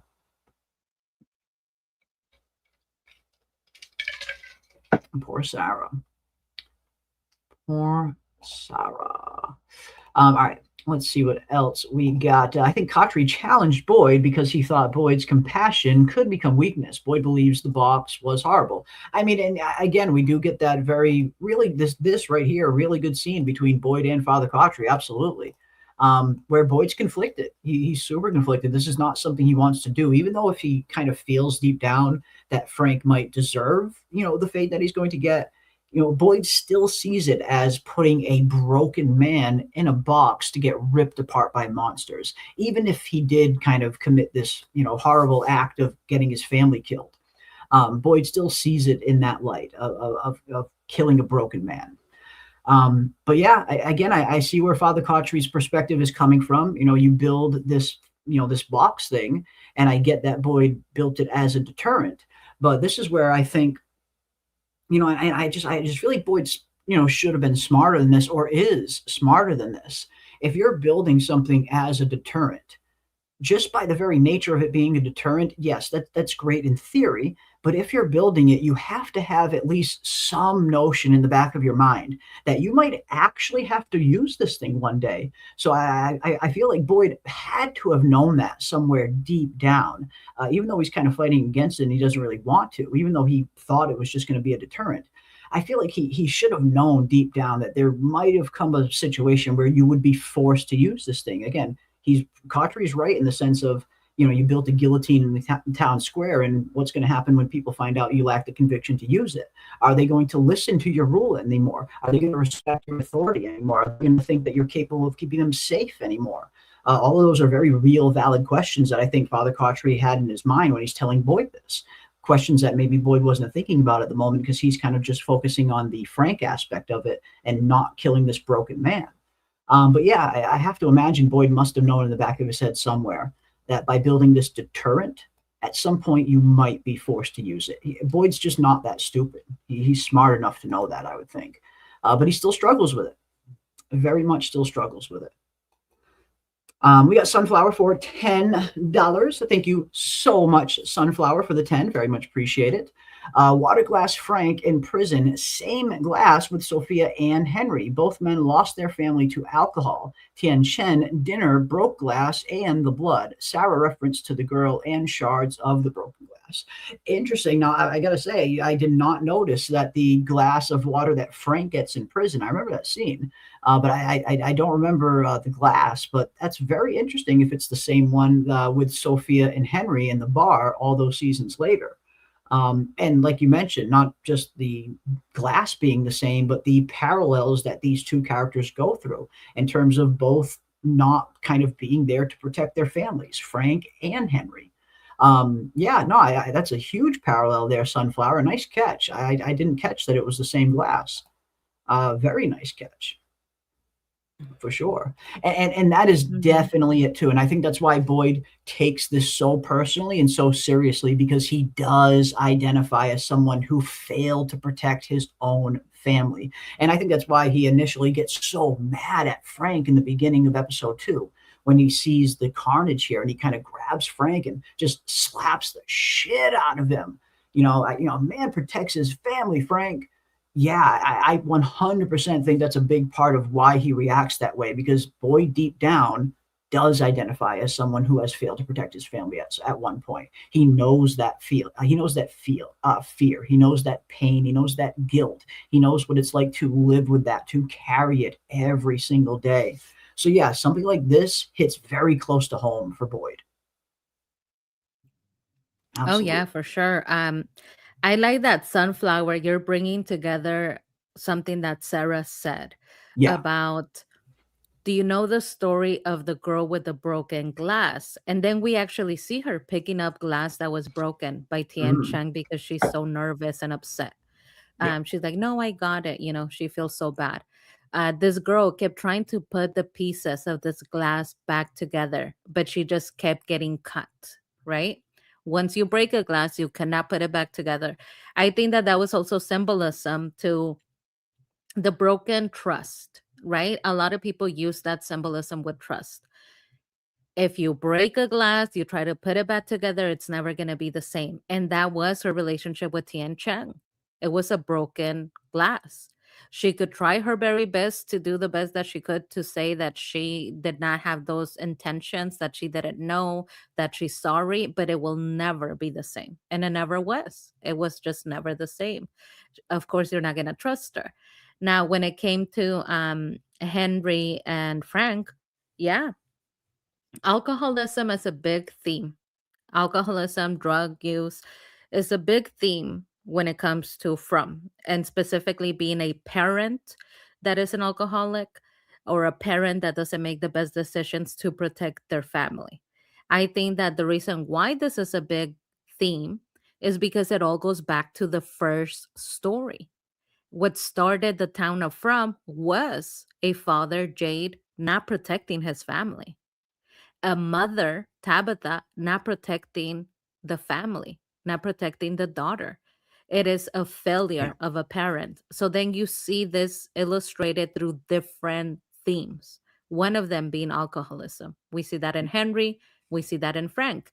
And just like Boyd says to Frank, a man protects his family, I kept thinking, what's going on? I remember when I saw Henry acting out, I just thought Boyd has lost his touch. He needs to be smacking Henry around because he Yeah. keeps drinking. Yeah. He keeps drinking. Kenny sees him with a bottle of alcohol and he does clock him like, okay, like he's Middle of the drinking day, a lot. mid fucking Mhm. day, giant bottle. Boyd was savage in season 1. He didn't hold back as much. Yeah, and look at what the town does with alcohol. I believe that the reason why they have been starving and experience famine, there's no food, but alcohol and weed are never missing. It's by design. I believe that that is by design of the town, because when you are high, when you are consuming alcohol, you are not looking for answers. You No. are content and being lost and not wanting to get any answers. And then just kind of, that's what they use for Julie. Julie was looking for answers. The minute she decides not to, she's getting high. Jade was looking for answers. The minute he starts drinking, he just hangs out at the bar and he goes into despair. I think it's by design to keep them trapped. Yeah. Yeah, I mean, yeah, very well could be. I mean, we hear Tom kind of bring that up to Jade, in season 3. Like, he straight up tells him, like, you need to sober up. If you want to figure this out, you need to clear your mind. You need to get off the booze. There's a very old saying that goes back a very long time to a very old famous film, and it's a man that drinks all day and doesn't eat is going to die. And that's what we're seeing here with Fromville. If they're just kind of drinking and not getting the right sustenance they need, they're going to be less inclined to look for answers. So I think that's an interesting theory that maybe it's by design. Very interesting theory. And it could be right. It could very well be right. Yeah, man, Yellow kind of cheating a little bit, maybe. Maybe. I mean, I have to imagine if anyone's going to try and expose some loopholes in the rules that are Fromville, it is definitely a character like the Man in Yellow, for sure. For sure. All right, let's see what else you guys are saying. Yeah, the whole Fromville residents are idiots. I mean, we've had some interesting cases, haven't we, Wolf Spear, of some straight up NPC behavior. Yeah, absolutely. We have seen some, and I mean, that's why we got NPC Roger to start with. But yeah, we'll see. We shall see. They would have let Frank off if he straight up stabbed his wife and kid. I hope not. I certainly hope not. I hope he would have gotten the box either way. Like Sarah and Fatima. I mean, Sarah and Fatima, they did. Yeah, they got away with murder. One can make that argument. Yes. And I wonder if the Tilly thing will ever even kind of resurface and come back up. Like the fact that Fatima killed Tilly. I do wonder if that will ever get exposed, or if that's just going to be something that kind of just never kind of comes back into the narrative again, where it's kind of just already put to bed. Because I always wondered what's going to happen there. How would the people react if they found out Fatima did this? Tilly had it coming. She did. Had it coming. She might have Listen, it coming. If you have been warned once, if I warn you once, get away from me, I'm dangerous. 2, get away from me, I'm dangerous. 3, get away from me, I'm dangerous, and you touch me, yeah, you're going to. That's kind of, Fatima at the moment was kind of like a bear with her cub. You don't approach them. Injured animal, yeah. If they're like, I don't want you to touch me, I don't want you to get close to my baby, I don't want you to get close to me in this state, don't get close to her. And Tilly was touching her. She was physically touching her, and that's why Fatima was close enough to react. She shouldn't have been touching her. If Tilly was an old man, let's look at this with some, different, genders here. If Tilly was some old man that was a hippie, weird man, and kept getting closer to Fatima, and she was like, please don't touch me. Please leave me alone. Oh no, I just like you. I love stories. So I just care for you, and starts touching her. Then we would have been like, okay, she should have protected herself. This is very strange. And you have told her multiple times not to touch you. So Tilly had it coming. But let me tell you something about the town. The town don't give a damn about anybody that's not the town. They only care about themselves. That town, they're the worst, dude. The town, I don't know how Boyd does it, because the town is the goddamn worst. I swear to God. So I was watching episode 4 when everybody gets super mad at Jim because he attacks Victor. He grabs him and he's like, I told you not to talk to my kid. And he wants to like hit him, right? Yeah. He's at the diner. Anybody that has been there from the town that knows that Victor is harmless should have stood up and said, hey, Jim, let me talk to you.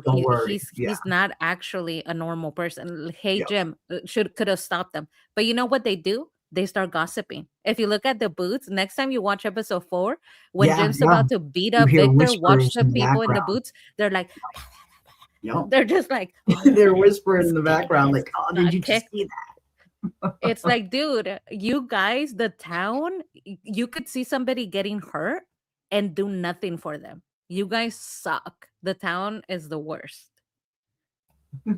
I mean, and again, I think we've seen quite a few examples of that, of the townsfolk just being like, just straight up assholes. I mean, again, lest we forget about the many sins of NPC Roger to begin with.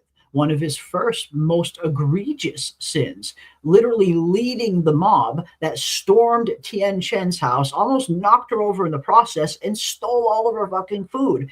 NPC Roger led that freaking mob.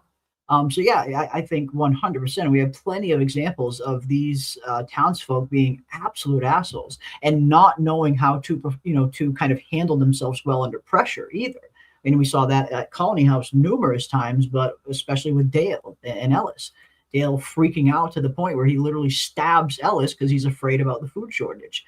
These people, a lot of these people here in Fromville don't know how to handle these high stress situations very well.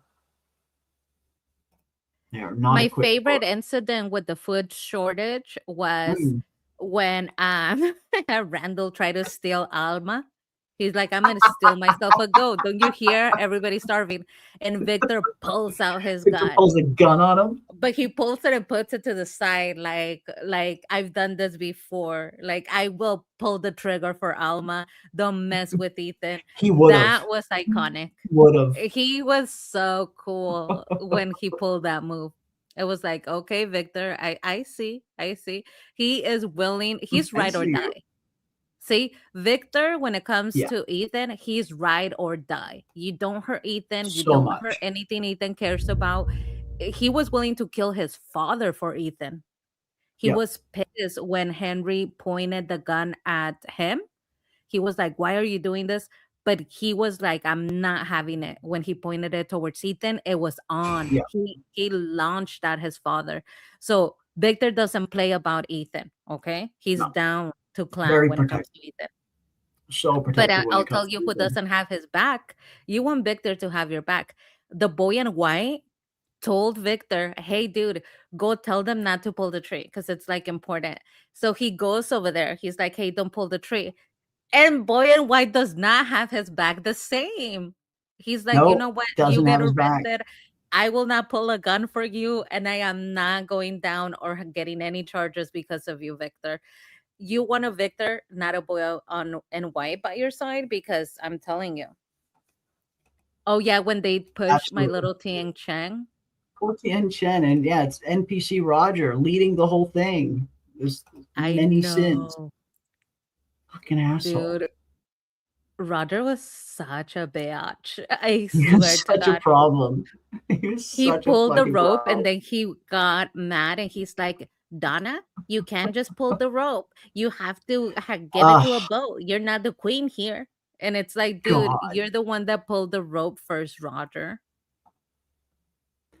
It was Dead. asinine. It was absolutely asinine seeing that. It's like, bro, you pulled the rope to fucking begin with. Look and how now cool you're really Victor gonna looks. criticize them for pulling it to shore? Come Yeah. on. Yeah, I mean, Look yeah, at Victor. He's like over Victor's there in the great. back. He's like, I'm just Right? watching my Yeah, he little comes friend. out of the cut. He comes out of the He's fucking like, I'm just cut. He's watching like, your fuck back, this. Ethan. This is not going down. Kid, I don't like this any more than you do, but the shit is on the fan, all right? You can't choose my friend. Enough, all right? It's one thing, but I'm gonna fucking hit, all right? What are you doing? Hey, hey, hey, stop. He's like, Victor, Victor. no.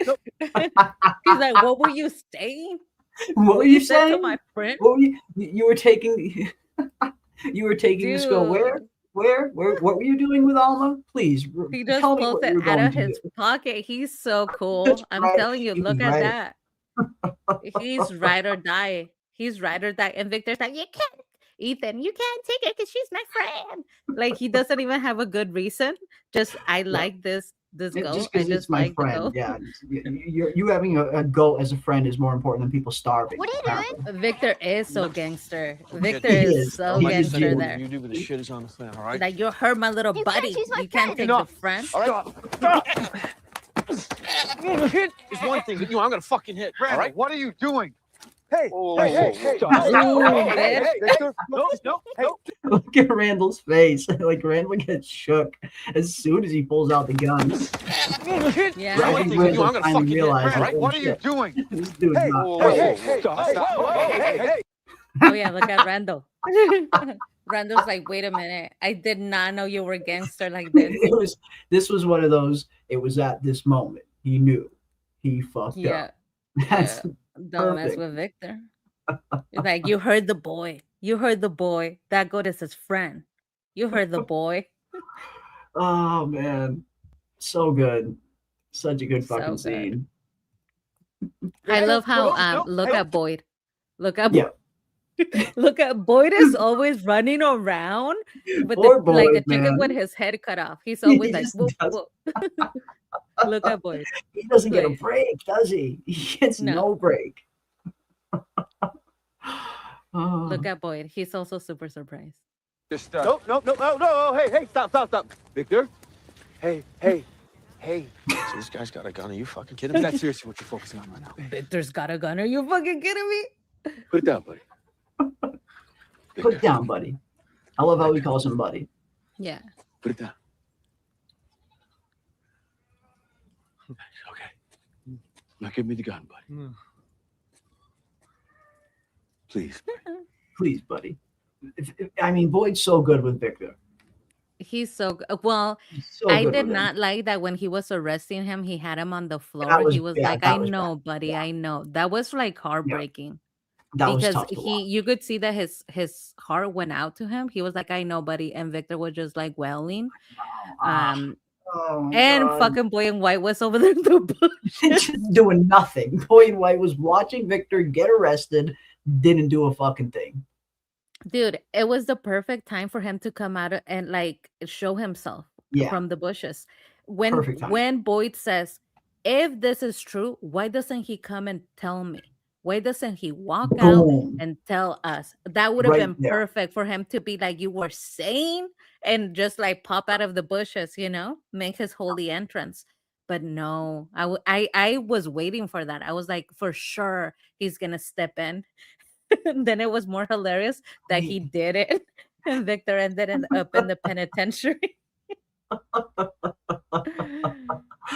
You just left him flapping in the fucking breeze. Just no concern whatsoever.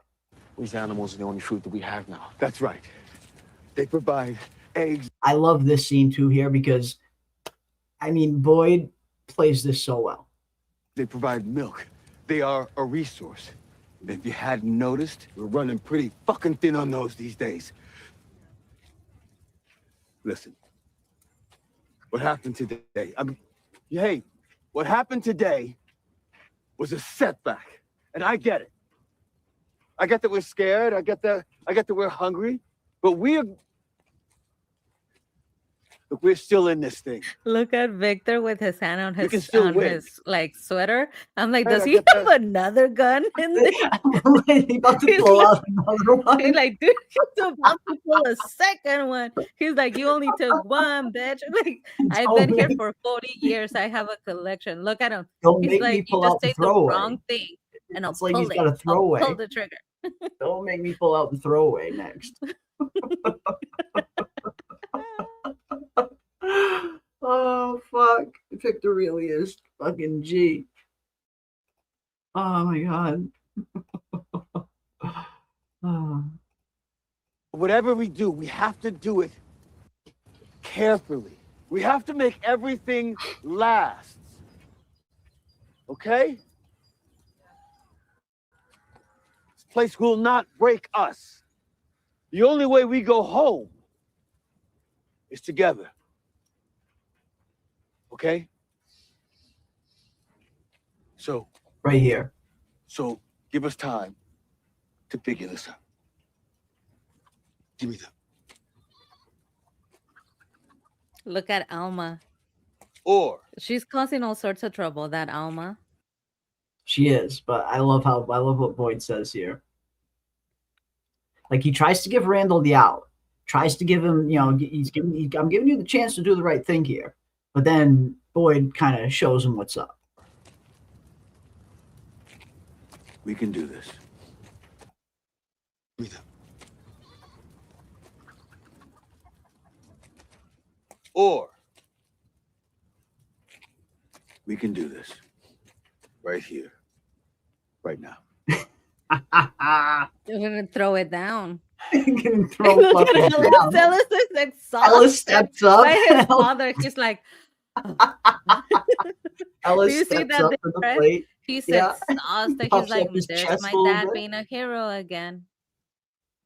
He's like, Oh fuck! I love that scene. I love Boyd just like he's trying to give him that out. He's trying to give him the chance to do the right thing. give me Alma or Or- I'm gonna rock your world. I'm a rocket.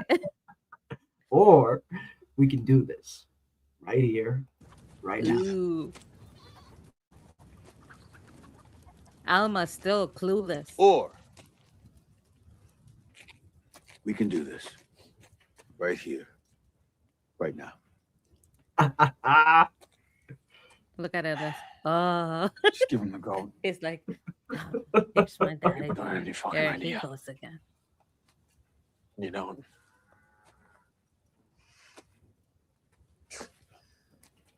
Like, whatever.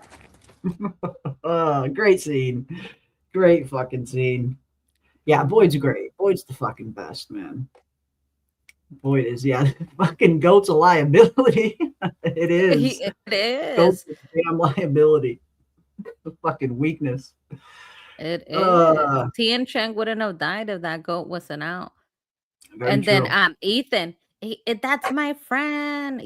For all of that friendship, I haven't Mm. really seen Ethan with that goat. If I was Boyd, I would have said, Listen, it's cost us so much. You better sleep in the barn with that goat You better if this is cherish really this your damn friend." goat. I better see you hanging with this goat every fucking day. Every day. Oh shit. We get Katrina Marie for $4.99. Thank you so much, Katrina Marie. That's the whole reason Boy in White has never won the game. The side of evil is allowed to cheat, but good can't win if they don't play honorably. And maybe that is part of it. I mean, yeah, maybe that has played into why the Man in Yellow has seemingly, quote unquote, won all of these cycles against all of these Jade and Tabitha reincarnations, and why the Boy in White has never really been able to affect enough change. Because yeah, maybe the Boy in White just isn't willing to go to the lengths that the Man in Yellow is. It kind of does seem that way. The Boy in White is very hands off. This is very much, he's playing it as, this is very much your fight, not mine. I'll help a little bit, but this is your fight. And maybe that's not the right approach. Mm-hmm. I mean, he is of the belief of when they go low, we go high. That is what he's giving. He's giving when they go low, we go high. Very much. But that's not the strategy. It's when they go low, we take it to hell. We go lower and lower. But you know why? I have a theory about this. I do not believe.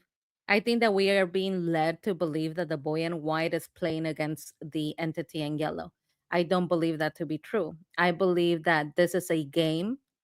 This entity who started the ritual for the lives of the children against Jade and Tabitha.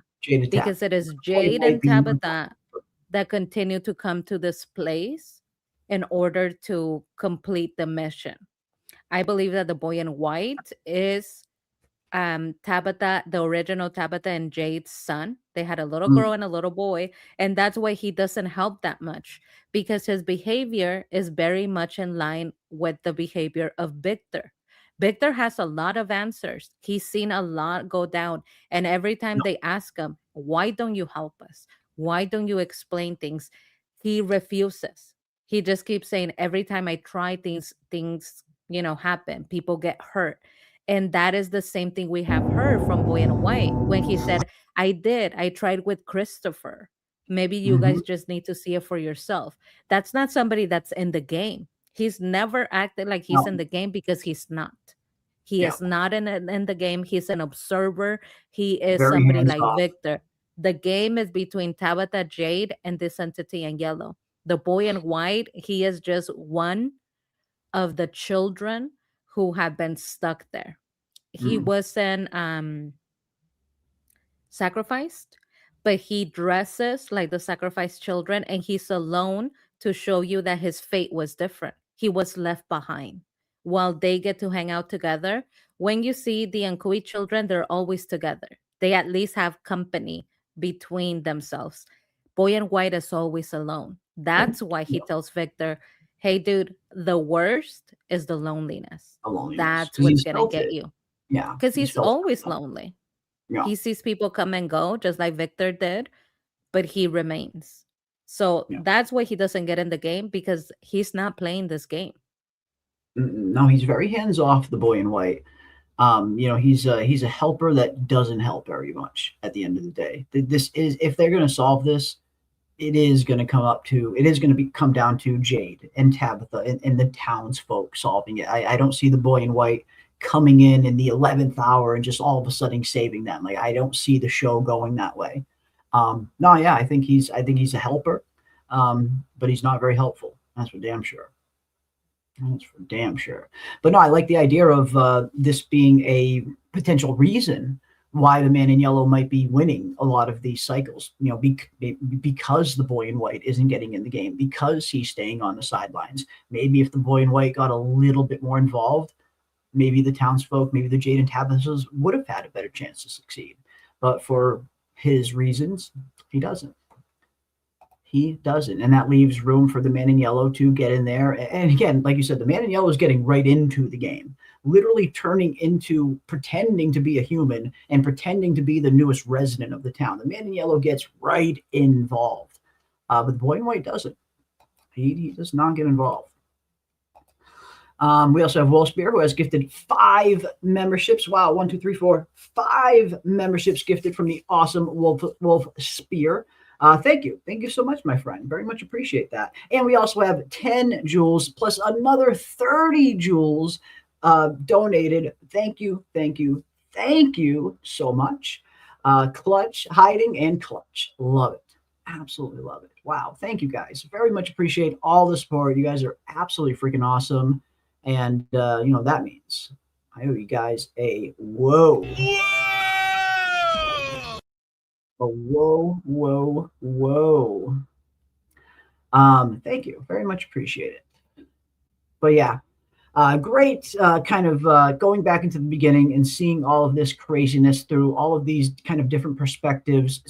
Again, these are the building blocks of the show that we love so much. These first few episodes, this is what sets everything up to come. And we see as early as the first few episodes, we're seeing main themes and storylines be set up that are still playing out to this day. So yeah, I love going back after seeing a new season. We really see so much stuff through totally different context, completely different.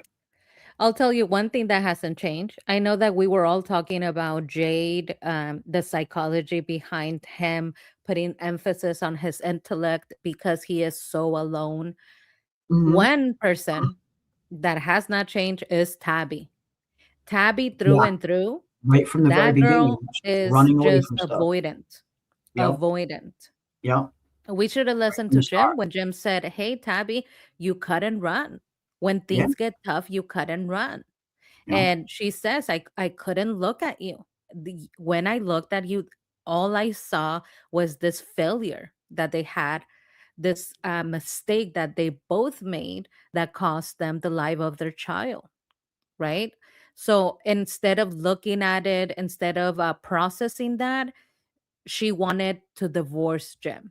And we also get to see in the episode coming up is where we see Jim breaking down. He is in the bathroom and he breaks down because Ethan tells him the way that he has been coping is by believing that Thomas is not dead, that he's just gone and he'll be back. And so he can't stomach that, right? And he breaks down. An amazing actor. But he is. Now that you look back, I'm telling you, when you look at the Jim character and you really look at Tabitha and how I don't know that she has evolved. I don't think that I could say that I've seen that character evolve much. Maybe it's coming, and in season 5, she will let go of the denial and finally embrace the journey. But maybe I have a bias. I don't see an evolution of the character of Tabitha. I see that her avoidance has continued, even up to the point of what we were talking about when Jade says, "Hey, let's acknowledge that we've been on this journey for a long time. I'm so glad that if it had to be anybody, it was you." And she's like, "Hey, thanks." Like, even that, it is an avoiding of, she's not truly giving in to telling us, "I believe that this is true." She's never going to give you that until she's like, "Okay, this was our daughter." But even there, it doesn't carry that much emotion. Do you believe that you have seen an evolution of Tabitha? Absolutely not. I think when it comes to Tabitha, she has not evolved as a character much at all. And there's a few. I mean, Ellis really hasn't evolved much as a character at all. I mean, he has that one breakthrough at the end of season 1 where he finally reconciles with his dad, but it doesn't evolve him as a character. He's still the same Ellis now that he was in season 1. So yeah, there are a few of these characters that they don't go on that evolution journey that some of these other characters do. You look at the rest of the Matthews family, a lot of them do kind of evolve a lot from season 1 to now. Julie especially, Jade, Boyd, just about all of these characters evolve in some way or another. But no, you're right. Tabitha is kind of the same now as she was right when she first got here. Her first instinct is to just run away from everything and not deal with it. And that's not something that has really changed so much yet. So no, I haven't seen much evolution with Tabitha. I 100% agree. Yeah, and here Katrina Marie points out that she has helped, and she did have this back and forth with Jade where she was figuring out the clues. And Mhm. when I say avoidant, I mean more in the psychology of relationships. The problems. She'll So tackle the mystery, every once in a while, but in terms of, like, detached, facing where things it that is she we're looking at numbers and I'm detached from the emotion or my Yeah. relationships. I'm looking at the numbers. What are the numbers? What do I have to do? What's next? Without actually looking or confronting the relationships. So the emotional part, like Yeah. avoidance. So when it comes to her husband, instead of my relationship, working it out, figuring out what we need to do next and confronting it, I don't want to talk about it. I want to cut and run. I want a divorce. Jim is the Mhm. one that came up with this whole trip. We'll tell the kids later. I also am not telling the children now. And when it comes to Jade, mentioning that they have had this relationship where they have reincarnated, I'm not going to acknowledge the relationship. I'm going to say thank you. I'm not going to acknowledge the relationship between you and I. I'm even going to like say something mean when you come and try to comfort me, like, hey, it should have been you hanging from the rafters. I'm going to avoid the relationship aspect. And even with the daughter, another chance for you to acknowledge your relationship with a human being. Your little girl is standing right in front of you. She fixed her little dress to give you the nicest, prettiest smile that her little corpse can give you. And what does she do? And you She ran. screams, no. I mean, another relationship that she refuses to like go into. It is the relationship aspect that Tabitha doesn't engage in. One of you guys mentioned it in the chat when she's saying goodbye to Jim. A lot of us read it as a very cold goodbye, where Super she cold. goes into like, you were my Super cold. person, It was horrible. She got and then mad she's at him. like, "But we're gonna be okay." It's You so were my bad. person, Jim, but we're gonna be Horrible. okay. We're gonna be good. Bye. I Such a mean, bad but look at scene. Christy. Look at Christy. Christy's emotional Was great. scene with That's Mariel where yeah. she says, I'm going to go with her. Mariel is dead. She is gone. And Christy refuses to acknowledge that to the Yeah. point where she tells Boyd, I'm gonna go down to the church with her. Yeah. There is no her. She's dead. But she wants to accompany this body, doesn't want to separate, not for one instance, from this corpse of her beloved. Yeah. That is grief. When it comes Yeah. to Tabby, she's like, you know what? I could take it or leave it. It comes off a little cold, it comes off a little callous, and it was kind of the polar opposite of Christy. I actually thought that was one of Christy's better scenes in the entire series. Just like seeing that she was able to get to that place of that, what I like to call that raw visceral emotion, that really visceral reaction that not every actor can really get to and pull that out of them, that just really comes across super believable that this person is devastated. Christy pulled it off in that scene when she was grieving for Marielle and just clutching her dead body in her arms, refusing to let her go. That was the kind of scene that I was expecting to see with Tabitha and Jim when Tabitha eventually saw his body. But no, we didn't really get that. It did come across a little more cold, distant, and a little callous even, I would say. But yeah, Tabitha is, she's very much in denial. Very much in denial, and I feel like there's a certain aspect to this where sometimes she's interested in things if it's about her, but when somebody else needs something, they can kind of kiss off, even in her kids. And I feel like even to the certain extent where when it's about her, she even runs away to a certain extent there as well. Like we see her in season 3, she's at one point she gets to this kind of headspace where she wants to solve this, she wants to get answers. But then we see at the end of season 3, once she finally does get that answer and it happens to be an answer that she doesn't like, she runs right away from that, even that as well. So I feel like it is just a history that repeats itself over and over again, whether it's the emotional aspect of her or whether it's her trying to find answers about what's really going on in Fromville. If she gets an answer that she doesn't like, she runs away every single time. And that's something she's going to have to conquer. That's something she's going to have to evolve past if she's going to hopefully solve this thing, or at least be useful in solving it. She's got to learn not to run away from it. She's got to learn not to be Well, afraid of it. and I believe that the character, like you guys are saying, they're amazing actors, all of them. Oh yeah, I believe the absolutely. character has been written this way because The maybe it's all character's building written that. up. Yes, It's definitely. building up for a grand scene where she finally accepts all of the emotion she's been avoiding, and there's a major breakdown. Maybe that's what it's building up for.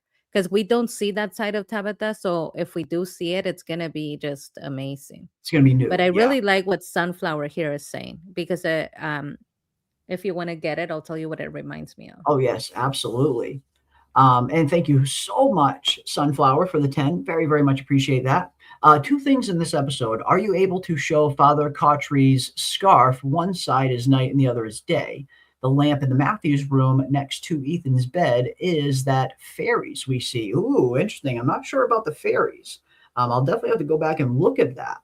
But interesting. Yes. So I really like Sunflower that you're mentioning Father Cotter's scarf. Mm, One side being night and the other one day, because that is what the talisman shows us. very So, true. in the talisman, Tabitha has now told us that the two people at the center are her and Jay, the representation. Yeah. And you see one side is night, the other one is day, as they're standing inside a circle, being surrounded. I believe that there has been symbolism of the talisman and the ritual that they must accomplish. We know that Sophia says this place was built on ritual. The children lived in the dark, were born in the dark, died in the dark. So clearly, they have chosen darkness to do this ritual. We know when it happened. We know that the ritual took place in darkness. Now, if we look at the talisman and Father Cautry's scarf, she said another ritual and the way that you do things must be performed in order to undo it. So you have to do it the right way. Time of day is important. If it's dark or not is important. I believe that the ritual that they have to do in order to appease the dead and undo from the place that has been built has to be during sunrise. They clearly have chosen the darkness to build this horrible place, so you're gonna need light, the light of day. And we have an episode titled "The Light of Day." I believe that it's going to be sunrise when you have to perform this ritual of saving and relinquishing the spirits, the souls of these dead children into the light because all they knew was darkness. So you have to relinquish them into the light. Mm, I think that the poster for season 4 was also a sign. If you look at the poster, it is a sunrise coming through the woods of From. And we don't usually get that color palette. We usually get blues. This one was very yellow. mm, yeah. A ball of magic fire, as the old saying goes. Drag it out into the sun. Yeah, I like it. I like it, and I like the symbolism of the scarf. And indeed, I think it, like you said, it does represent the talismans pretty well. We do think that those talismans are going to be very, very important going forward. Even the creators have said as much, that these aren't just random. This is a very specific clue that our characters are going to need. And yeah, I think it being directions, in a sense, makes the most sense. So no, I like this. This is a great catch, Sunflower. And again, the symbolism and the parallels that it echoes throughout the rest of the show are definitely very prevalent. So yeah, good eye. Very good eye. Very good eye indeed. And thank you so much for the $10. Very, very, very much appreciated. Oh, we also have my boy Xavier Anderson. Thank you so much, Xavier, for the 200 jewels and the jamming, the 200 jewels and the sunshine. Speaking of the ball of magic fire, and another 250 jewels with the laughing disco ball. Thank you so much, Xavier. Very much appreciate you, my friend. Oh, and it looks like we got another 10 jewels with the gold coin and another 30 with a flower. And thank you so much, Minerva, as well, for another 30 jewels with the flower. You guys are absolutely epic, absolutely awesome. And at the very least, I owe y'all a whoa. Thank you. Very much appreciate the support, guys. You guys have been awesome. So freaking awesome. And last but not least, we have Stuffy D, whose name I absolutely love. I love reading out the name Stuffy D. So thank you for that, my friends. A very creative name. Stuffy D 370 for 550 joules. Stay hydrated. I will certainly stay hydrated, my friend, especially in this heat. We've had some killer heat waves these last few days up here, up north. Believe it or not, it does get very hot in the frozen north during the summertime. So thank you. Thank you so much, Stuffy D. Very much appreciate all of you. Thank you, thank you, thank you. All right, let's see what else we got. But yeah, man, great episode. I mean, how good were these first few episodes of From, right? Like, just, I mean, the whole first season, really. But man, the first 4 episodes in particular, I think are just, it's a really good masterclass in how to set up a narrative, set up characters, set up character development, world building, and also get the audience really hooked into the themes and tropes of the show that's that's going to be the show going forward. Man, these first 4 episodes are just very freaking well done. Great casting, great acting from just about everybody in this first season. But yeah. And again, like the whole Tabitha thing, the actress playing Tabitha, Catalina Morano, she's incredible actress. I've seen her in tons of other stuff. I definitely think the Tabitha of character, like you said earlier, PM, definitely seems like it's very much, tailor made to be that kind of character. It's not like it's a byproduct of her performance. Tabitha is very much structured to be that kind of character. And again, I think it just is a testament to the actress being able to kind of pull that off. But for me, when it comes down to the acting on the show, you guys know who I love the most. It's Scott McCord as Victor. Harold Perrineau is right up there as well. But man, what Scott McCord is able to do with the character of Victor, the nuance that is required to get into a headspace like that, to play a character like that. Man, very much love me some Victor. Looking at this picture, Jeremy, I noticed 2 things before you move away from this. I wanted to kind of, bring it up because I did not notice before. Look at this slab. This rock right here looks just like the ritualistic rocks where the children were laid. It is a long rock, but it's, outside of there. And it makes me wonder, why was this ritualistic rock placed outside? What is it doing outside, right? Could there potentially have been more sacrifices that the people in From have been doing? When they told Sarah, kill the boy, she decided that she was going to go through with it. Most people had a problem with it. But what about if this is a reoccurring thing and in the past they've killed other children? Look at this rock. Maybe they kind of gave that same bargain to the other people, other generations of From. And other people went those through generations said, let's do it. And they then and there, they killed other children that we don't know of. Because that looks like the same sort of ritualistic place, but for the town. Why would they have that? Unless they themselves are practicing child sacrifice. No, I mean, it looks exactly like the slabs we have in, where the sacrifice took place. Same size, same height. It looks it looks pretty damn similar. And yeah, I mean, how are we to know that Sarah was the first one that was able to hear these voices? Clearly, that was a lie. I mean, if the Man in Yellow can do this, I get the feeling he can probably get into other people's heads, and probably has in previous cycles. So no, I could totally see that being the case, where maybe previous cycles were a little easier to manipulate, where they did kind of do the Man in Yellow's bidding and they did kill who he wanted them to kill. I could totally see that. Absolutely. And again, it would kind of fall in line with the rest of the kind of themes that we get on From, in terms of history repeating itself, throughout these cycles. So yeah, no, I like it. And thank you, Chiquita Cyborg, as well, for the 10 joules. Very much appreciate it. You guys are absolutely awesome. Absolutely awesome. Yeah, it was a scorcher in Alaska, 80 degrees. I mean, I'd kill for an 80-degree day. I think that would be that'd be good weather around here. It's been a scorcher, absolutely scorcher. Man, we have a heat wave here. It's another level. I feel for you. I feel for you. It sucks, man. Especially up here. We're so close to the water where it's not just the heat that really gets you, it's the freaking humidity on top of the heat. That's what really, really kind of fucking sucks up here. Because we'll get a day where it's like, 98 degrees. But with the humidity, it feels like 108, 106. Like that's what the humidity really does up here. It just makes everything 10 times freaking worse. But yeah, what are you gonna do?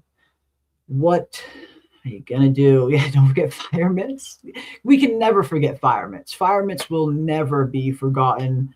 As long as this channel is active, fire mitts will always be honored and respected. I love fire mitts.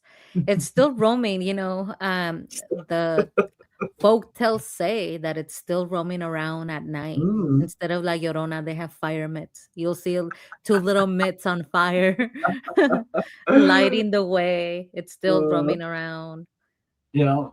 I like love just the whole scene of fire mitts is amazing. It's one of So my good. top like comedy moments because fire mitts literally moves its little head. It has its two little mitts on fire and it moves its little head to look at its friend.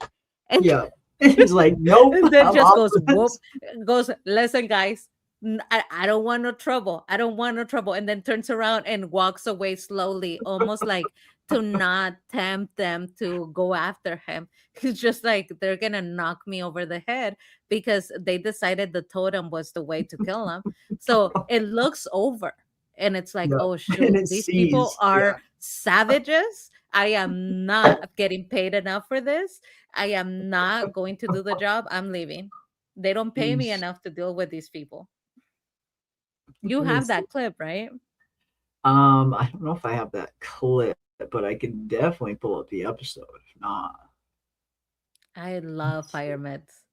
Fire Mitts is fucking awesome. Love Fire There's Mitts. also the scene where fire mitts has its hand inside Roger's mouth. You could Yeah. really see that it's an oven mitt, and it is It's a hilarious. legit.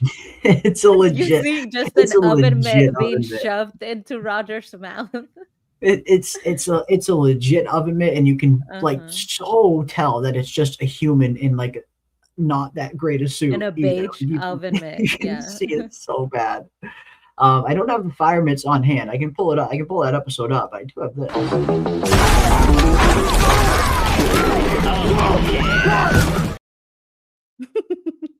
Like you can, you can see Oh, so bad that it's a suit and fire mitts and oven mitts. It like really is. And They're what not about graceful at all. They look so no, goofy. no, When they you look see it very out of context, it looks so goofy because they're not graceful at all. He's like breaking in there and he's like almost gonna fall over. He's like I was catching just gonna say he himself. looks so Play it clumsy. again, play it again. Yes. It's like he's gonna fall.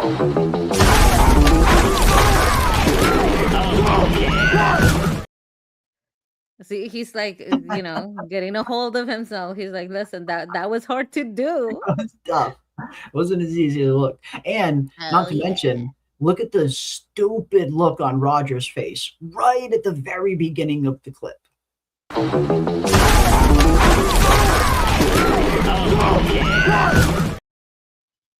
Mm-hmm. Mm-hmm. Oh man. Yeah, fire mitts did not. It just didn't come across as intimidating as maybe they thought it was going to. It definitely came across a little more funny than scary. Yeah. But I'll tell you what though, Fire Mitts got its payback. Fire Mitts thinks smarter. Fire Mitts works smarter, not harder. Because at the time it was looking and it was like, oh man, these people are savages. They killed my dolly friend. They killed And my friend. instead it thought, I'm not going to let them take me down. Not tonight. Not with my fire little mitts on fire. And no, I'm going to avenge my friend. So it walked away. it made it seem like, you know what, I'm cool with you guys. I don't want no smoke. I'm just gonna take my little mitts on fire and go elsewhere. So it walks away. But then it grabs Roger and it does that Caroline thing to Roger's body. I Yeah. bet you Fire Mitts, which was the only one that was left alive out of the dollies, Fire Mitts is the one that stitched up Stitched him Roger up, really maybe? bad. Mm. Yeah, as revenge for his dolly friends. Because there was only one that was saved. It's like, who else is going to give him the dolly treatment other than Fire Mitts? Mm. I wonder if we'll ever see Fire Mitts again. I mean, it's very weird how it kind of just strolls off, kind of just into the woods. Yeah, I do wonder if we'll ever see Fire Mitts again. It would be funny. It'd be even funnier if we see it again and its mitts are still on fire. That would be great. Fucking Fire Mitts. Good stuff. Good stuff. The boy in white is Jaden Tabitha's son. That wasn't sacrificed. The girl was, though. That's why it's 14 OG monsters instead of 16, because the boy in white escaped and stalled the ritual. Yeah, and that could very well be the case. And you know, that plays into, you know, what you were saying as well, PM, with you know, the boy in white not getting sacrificed with the other Ankhui children. But something clearly happened to him. He went through some kind of transformation that made him this kind of forever young child. And that's something that we need to find out. It doesn't look like the boy in white was sacrificed, but something certainly happened to him to make him this way. Yeah. Shoestring budget graphics. Shoestring budget graphics. They're like, listen, I get an idea. I'm going to get some fire repellent and some oven mitts. This is gonna be epic. We're gonna light the mitts on fire. I think it's budget friendly. It's not something that we had ever had before, which, you know, we've said it a billion times. At this point, we're beating a dead horse or a dead goat. But they shouldn't have shown us that, because it's not anything It we've would have ever landed way seen. better. We've Yeah. never seen this one from. We would have been like, what the fuck is happening right now? Why are there dollies? Like, this does not happen in From, right? But you Yeah. know, it is what it is. I wonder if we're gonna get anything else like that, because I did have fun with it. I found Me it too. like It wasn't refreshing and fun. scary. Yeah, it wasn't scary, but we definitely had a lot of fun with it. Oh yeah. And same thing with some of the other aspects of season 4. I know season 4 wasn't everybody's favorite season, myself included. I think I can honestly say I think season 4 is probably the season I've liked the least so far, actually. But I still love the show. But yeah, that was one aspect that I think we had a lot of fun with in season 4 was all of just the accidental comedy that comes with a show like From. Every season usually has a little bit of unintentional comedy, but this season in particular just had just comedy gold after comedy gold after comedy gold, from the demonic Kool-Aid men to NPC Roger to Fire Mitts, the Golem, the wig. Like, there was just so much that this season threw at us. And it was fun. Yeah, it was a lot of fun. I think we had fun. We need to do our top comedy moments from season 4 to bring a Totally. newfound appreciation to the season.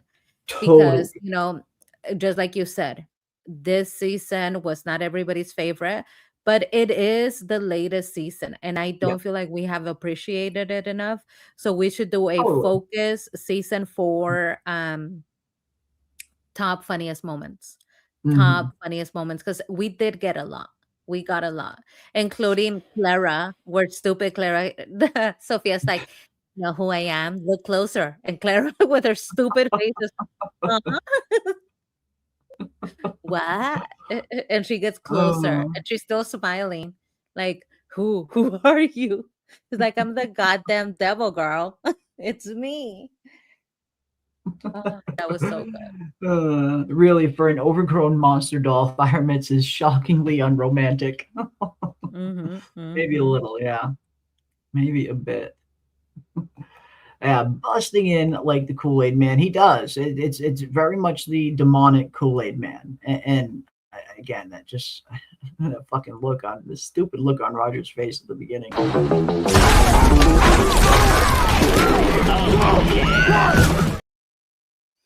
That's why they ripped his mouth apart. They were like, "You're Yeah. talking shit, Roger." Talking shit. This mouth apart. Like you told him to pull it, and then you told him to throw us back. They put rocks in my stomach. I Yeah. need stuffing. I'm a dolly. I don't need rocks in there. That's why they went for his mouth. They're like, I'm gonna teach you to never talk Teach about you to me. shut up. Get your name, get the dolly's name out your fucking mouth. Like Will Smith. Get my dolly's name out your fucking mouth. Out your fucking mouth. What the hell is even that? Oh man, poor Roger. Poor Roger. Let's see what else we got. Scrolling down. Yeah, the dolls did not feel like it fit from. And again, I think maybe like we were saying earlier, sometimes throwing things in trailers definitely changes someone's perception of it once you actually see it in the episode. I think us seeing the dolls in the trailers over and over and over again for weeks on end before the show actually premiered, it 100% diminished it kind of popping up in the episode at that point. How could it not? So no, I do very much believe that if we didn't see any of that in the trailer and we just went in completely clean, had no idea that this brand new monster was coming. And that's another thing. I mean, if you're going to introduce a brand new monster on the show, you should not be doing that in a freaking trailer. That is just, I mean, that's filming in trailer 101 stuff. So no, I do think that the whole doll scene probably would have been received at the very least way differently if we didn't know it was coming. It's impossible for it to not land the same way knowing it was coming. That would have been a huge surprise, because again, we've never seen anything like that on the show. We've seen plenty of weird stuff, but we've never seen like a literal doll come to life and burst through a freaking cabin like a demonic Kool-Aid man. We've never seen anything even close to that. So yeah, if that had not been in the trailer and we didn't know it was coming, yes, I think that scene would have landed way differently. Mm-hmm. What is up to Speak of the devil? Speak of the devil. Buenas noches. Chicos y Doug. chicas. Buenas noches, chicos y chicas. Welcome, welcome, welcome. Try to pronounce it, Jeremy. Read that message. Buenas noches, chicas, chicas y chicas. Chicos, chicos. Buenas noches, Chiquita banana. chicas y chicas. Oh man, but yeah, we are diving into the beginning of From Mr. Douglas, Mr. Man in Yellow. Every time a new season comes out, we always love going back to the beginning and watching like the first few episodes of season one, pretty much all of season one, really, because I feel like it always just gives us new context for things that we just didn't even know to look for in the beginning. So that is what we are going to be doing on the Fromville Hour over the next few weeks. We are diving into From right from the very beginning, and we are only on episode 3 so far. Tonight is episode 3 of season 1, Choosing Day. And again, this episode really is, it sets up so many foundation blocks for the future of the show in terms of, the choosing ceremony, showing us how people are introduced into the town, how the town is kind of segregated really in the beginning between Colony House and town. We get to see how it works. We get a lot of good character development in this episode. We get our introduction to Jade and his craziness. Episode 3 sets up so much for the rest of the series. I love this episode. This is definitely one of my favorites. Yeah, it's a good one. And then, we have really good ones coming up on episode 4. We will have Jim breaking down, fighting Victor, people doing nothing, and Tabitha trying to get her daughter back from Colony House. And then, of course, things just get better and better when we get the romance between a monster and a mortal. Yeah. Love it. Loves it. Again, these first few episodes are so good. Episode 4 is really good. And the 4th episode is actually when we first get introduced to the faraway trees. It's the first time we see him. It's the first time we see Victor take Ethan to it. So yeah, the episode 4 also introduces some very interesting things as well. And I hope that this wasn't the case, that they, they heard that Jeremy was begging for the puppet thing, talking to Christopher to not turn into Chucky, and they heard that, they edged the line from the animated doll just to get at you. I hope that isn't the case. I hope that they would not do that to me. I'd be very sad if they did that to me. It's messed up. That is messed up. But yeah, again, I just think it would have landed a lot better if we just didn't see it in the trailer. Seeing something, it's one thing to see something in a trailer once, but then the way that we watch trailers, all of us, the entire From fandom, we pore over these trailers over and over and over again, looking for every little clue that we can possibly find. So yeah, by the time that the show actually comes around, we're kind of desensitized to what should be something really interesting in a brand new monster getting introduced, because we had just seen it so much at that point. So yeah, again, I think the monsters were done a disservice being put in the trailer. But Chiquita Cyborg, Shroom Trip, all the reincarnated Jades playing their violins, and Boulder Jade is just sitting there, hilarious. I think it's so hilarious that they actually took a violin for Boulder Jade and they just lay it right on the fucking boulder. Yeah. Hilarious. I like to think of like the background, like that's to me when I watch something, I like to think of what it took to get there. So I like imagining that little boy in blue told all of them, hey guys, so I'm going to bring them through this side, okay? I'm going to tell the story. I need you guys to be ready, all standing there, okay? Because I'm going to ask them the question, what do they all have in common, okay? So you're going to stand here, and then Boulder Jade wants to be included. He's like, I want to be included too, guys, right?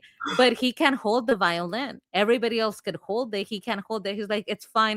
Don't worry about it. I still want to be part of it. Just pop it on top of me. Put it up here. On my rock. He'll get the picture. Just pop it on top They'll of the understand. rock. He's going to get the picture. He'll get it. They'll know I'm with you. God. Don't worry. Just throw it on my rock and don't worry. They'll know I'm with you. I'm part of the crew. You know what it was giving?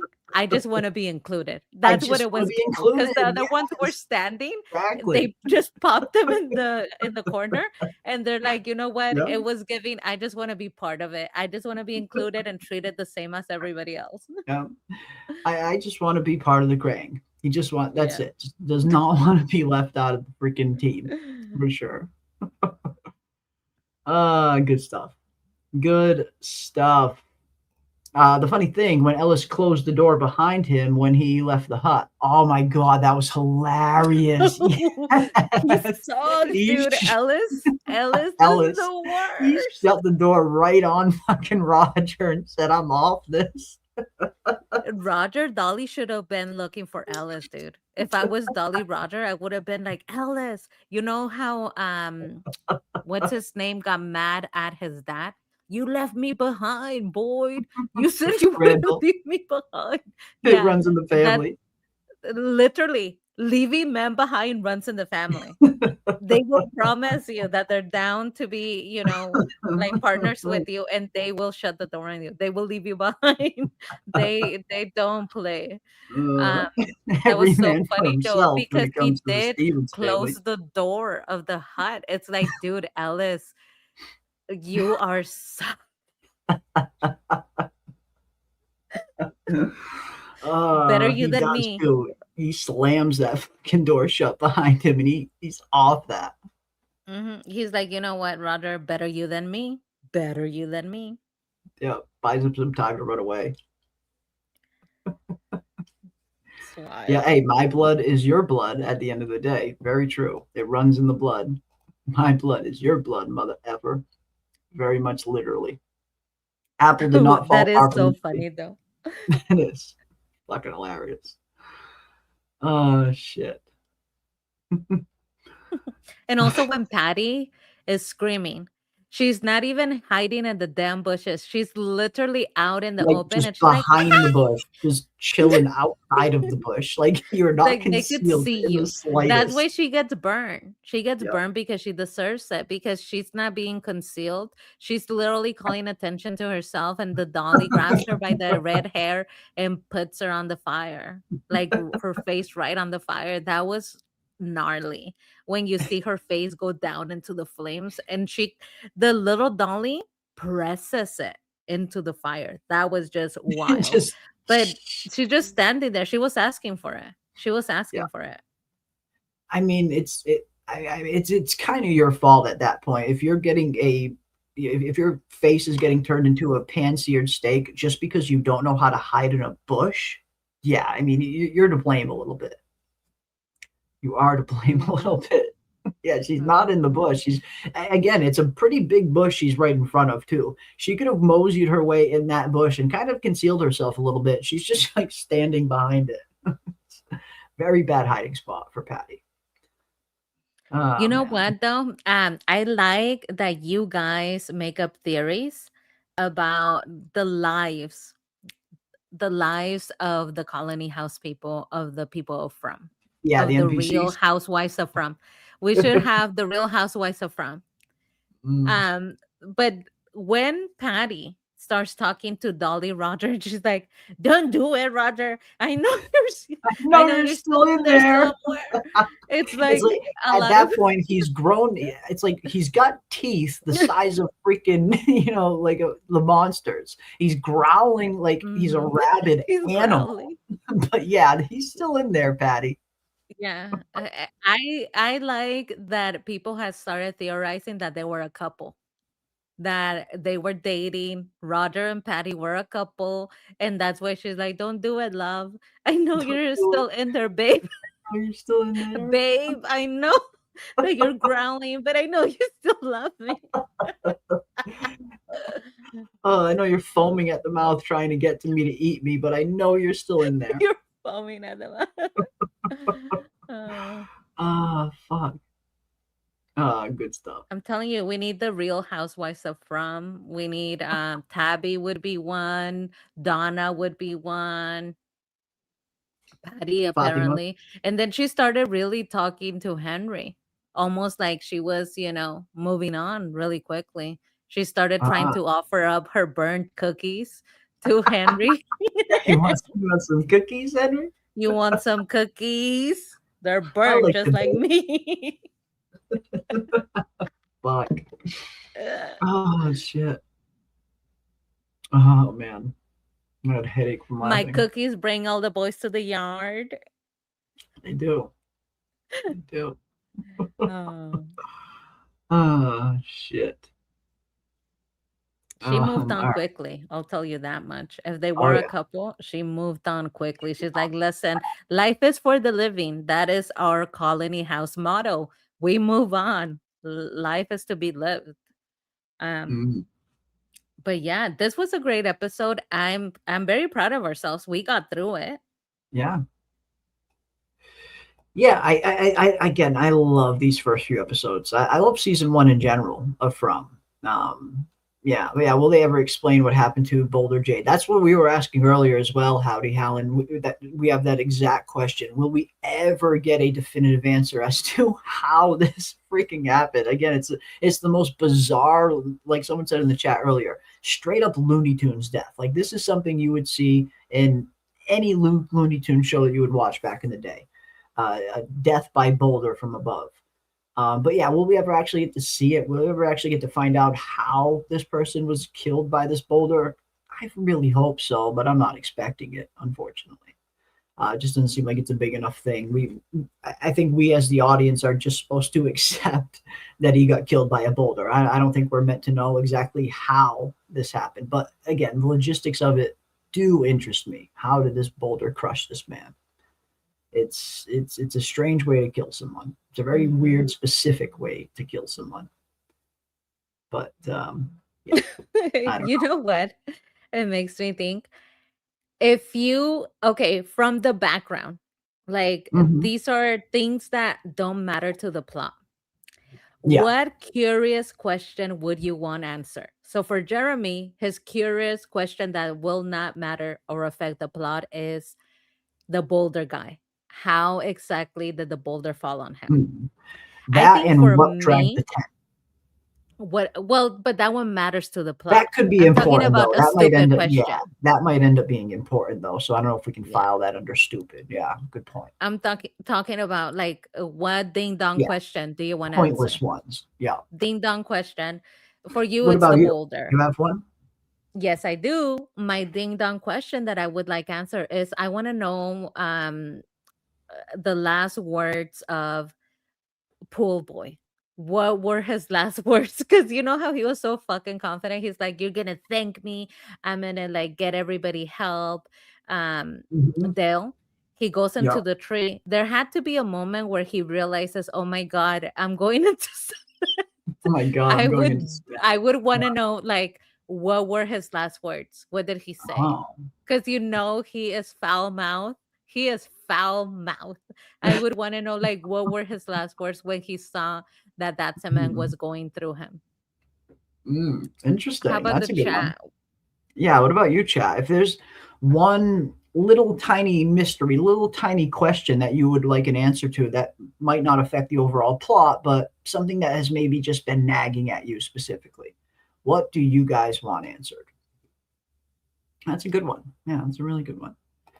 Mine is why Victor talks about the two cars arriving before as if he had already been in town. But if the two cars coming in the same day is Jade and Tabitha, Victor should have been in one of those two cars. I hear a lot of people bringing this up as well in terms of the whole two-car thing in the first time it happened, or at least the previous time it happened before Jade and Tabitha. Because, yeah, it does seem like there are maybe some inconsistencies there in terms of not being super clear. Did Victor actually witness two cars arriving, or was he in one of those two cars arriving like this Jade and Tabitha did? It hasn't been super definitive. No, he said, Jeremy. He said that one of those two cars was him, his mom, and Christopher. They arrived the same day. Does he say that? Does he That's confirm what that? he says. That Okay, Mhm. so we do have a contradiction then, because then he does kind of talk about Nothing good happens when two about cars arrive. last time two cars arrived, it was special or something like that. He says it in season 1 at some point. Yeah. Yeah. Well, I think that he could still also be referring to himself, even if he He says could be. nothing good Yeah, comes into cars. totally. Hey, he has perspective. He's like, I'm nothing good. I'm the bad thing that happened. He could be like, I asked around. Maybe he learned that info after the fact. That's Maybe possible. he learned, oh, my mom's car and Christopher's car coming in is a natural. Oh, everything started falling apart when we came in here because Or it could could have the been previous days of peace. Victor have told him? Remember how we were talking about the previous Victor, how the previous Victor might have been the one who jumped off that roof? Maybe Yes. when Victor and Christopher arrived, the previous Victor told our current Victor about two cars arriving at the same time and what that signifies, maybe. Mm-hmm. Exactly. And maybe that's why he took his life because he's like, Yeah, oh my God, it's happening again. yeah, could be. Could be. Mm-hmm. Yeah, I think that would fit. I think it would at least that would give me that would be a satisfying answer for me anyway. I'd be satisfied with that answer if that was the case. But we'll see. Yeah, and yeah, we have to do our funniest bloopers of from PM and Jeremy. Absolutely. I mean, and again, like you were saying earlier, PM, we need to do, just with season 4. We'll start with season 4, and then we'll go to the other seasons. The funniest blooper / unintentional comedy moments, and go through the funniest moments of from. And we'll have you guys submit all of your kind of scenes that are your funniest scenes. You can kind of put them in the Discord. PM and I can grab them up. We'll take a look at them. And yeah, we will do the funniest bloopers, the funniest unintentional comedy and from. Yep. That is doable. Yeah, we definitely should. I immediately think of when Elgin doesn't get it, dude. He doesn't get it. Yeah. When Sophia already said, that's me, dude. You should know this is bad, right? He still has a smile plaster on his face when she says, lock the door, Clara. And Clara's locking the door. He still looks at her with a smile. And to me, when I first watched it, I can't help it. You know how I Mhm. am, Jeremy. But Mhm. as soon as I saw that, I was like, what does he think is gonna happen? Why is he smiling when she says lock the door? I'm like, that is not what's gonna happen, Elgin. It's bad. This is not a good thing. He almost was like happy, like, oh, this must be a good thing. Oh, Like like this lock one, the this is door. interesting. Like, you idiot. What's gonna happen? It's like, you dummy, not that. That's not what's gonna happen. I can't be the only one who thought that way. Oh man, yeah. I mean, Elgin definitely displayed some very foolhardy decision making skills for sure. Um, and yeah, why the crows are at the tree but rarely in town? Yeah, we don't see the crows come into town very often. That's for sure. What was exactly the dream Elgin had? Again, we don't really. I mean, from what we've heard, at least the only bit that Elgin told us is that when he finally remembered part of it, at least part of it was the boy in white was telling him the nursery rhyme. They touch, they break, they steal. No one here is free. Here they come for three unless you stop the melody. But it was very weird that the boy in white was telling Elgin that, because by the time Elgin remembered that at the end of the season, that had kind of already been revealed, and it didn't really service the plot, or it didn't really service the narrative much anyway, other than showing us that the boy in white can kind of project these messages into people's heads. So yeah, I mean, was there something else to it? Because Elgin does kind of go throughout season 2. He wants to see these bodies of water. He feels like there's something that he just can't quite remember. Was the boy in white message the only thing, or is there more there that he still needs to remember? I don't know. I guess it's a little late now. He's gone. He is gone. So I guess we would probably file that under answers that we'll probably never get. But yeah, again, a lot of unanswered questions when it comes to From, for sure. But yeah, episode 3 was good. Again, I love going back and diving into all of this craziness with each and every one of you. Is everyone in town smelly, or were they getting their basic hygiene stuff? Again, the Smelgin Elgin thing was very much a thing. It was very, very much a I thing. think we could confirm that they are stinky, Random Traveler. And that's because Jade, somebody in town, confirms those stinky hippies, those smelly hippies. I finally got rid of those smelly hippies, and now you people move it. So I think that is confirmation that the theory of them being stinky is 100% correct. Mm-hmm. I think you're right. I mean, again, we do have like actual literal proof of this for sure. But yeah, I don't know. Smelly hippies at Colony House. God dang it. Dang smelly hippies. There it is. Oh, Christ. Are you people living here now? Our house collapsed. What? At least you had one. It's not my fault you broke it. Hey, take it easy. You finally get rid of those 3 smelly hippies from Colony House, and now we got you people.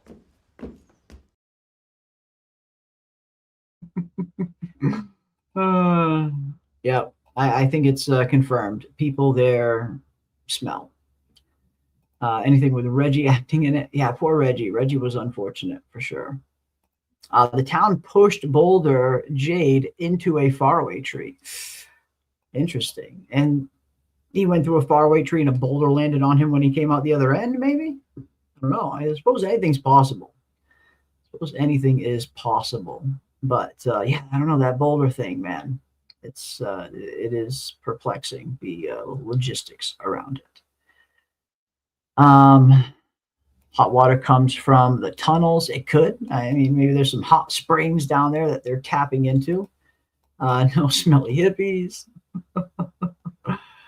My ding dong question: how does Victor keep his lunchbox from rusting like the cars and the playground? That thing survived. Interesting, Anna. Yeah, I guess we'll have to take a look at the difference between Victor's lunchbox in the flashback scenes versus it, like current day, because I do believe it does have a good amount of wear and tear on it. I don't know about rust. I don't remember seeing any rust. But I remember seeing him kind of hold it when he was leaving the root cellar in the flashback when he was a kid, when the morning of the massacre. and it looked new. It looked brand new. It looked pretty fresh. He puts it down on the root cellar doors at one point, and you can get a really good shot of it in that episode, which is coming up, actually. That's going to be the next episode we're going to be diving into, episode 4. But then when you see the lunchbox nowadays, like when he gives it to Tabitha, it does look like there's a little bit of weathering and wear and tear on it, but I don't remember seeing any rust. So no, maybe that's maybe we can file that under the ding dong questions. Absolutely. Absolutely. But yeah, there it is, folks. Episode 4 is going to be next. I am very much looking forward to diving into it with each and every one of you. These first 3 episodes were just such a joy to dive into. I really do. Like, I forgot how much I love these first few episodes of From, and just how much it pulls you right into this freaking world. It really does. It just the show really grabs a hold of you very early on, and it just does not want to let go. Oil protects metal. And Victor is always carrying that box, and he loves in Colony House Smelly Victor Sweat Products, the box. LOL. Ugh. Oh man. Yeah. Again, there's got to be there's going to be a lot of hygiene issues in a place like Fromville. I mean, they do have showers. There is that. We have seen that. They have a lot of running water. They literally have showers that they can take all the time. But do they have soap and stuff like that? I don't know. Smelgin Elgin certainly got his nickname for seemingly not changing his clothes for an entire fucking season and a half. I don't know. It's gonna stink. It's gonna be some stank. You know what? I think it's time to call it for me. We're talking about the hygiene of the people in From. I think we have devolved. We're gonna shut this one down soon. Absolutely. But yeah, no, these have been fun. I love diving into this stuff, and we will be diving into episode 4 next, season 1, episode 4 on Thursday. So you guys have plenty of days to take some time and maybe rewatch episode 4 if you want to, and then we will go through it just like we did this one, and we will see what other new stuff can we pick up on, new theories, new clues, new answers, new questions. What will we see now that we have the context of season 4 in our brains? And it's been fun. Again, we always tend to pick up some interesting new things when we have new perspective for old scenes. So big thank you to each and every one of you. And thank you so much for this. I appreciate these From live streams so much. Thank you, Jeremy and PM. I mean, we appreciate it. We love doing these. Even though From is over and we got a little bit of a ways to wait until season 5 actually gets here, we always love talking From. I usually always at least try to do one From stream a week all throughout the hiatus, leading right up until when season 5 eventually gets here.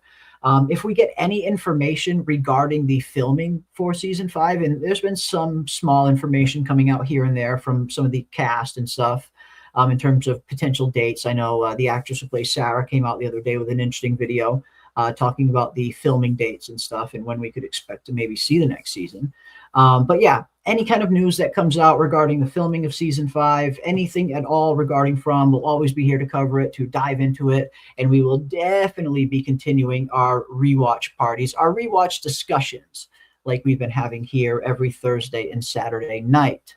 But yeah, there it is, folks. Up next, season 1, episode 4. If you guys have a chance to watch it between now and Thursday, definitely watch it. Let me know what you guys find. Any kind of new clues, definitely come back here and hang out with us on Thursday, and we will dive headfirst into episode 4, where we get our first introduction to the Faraway Trees.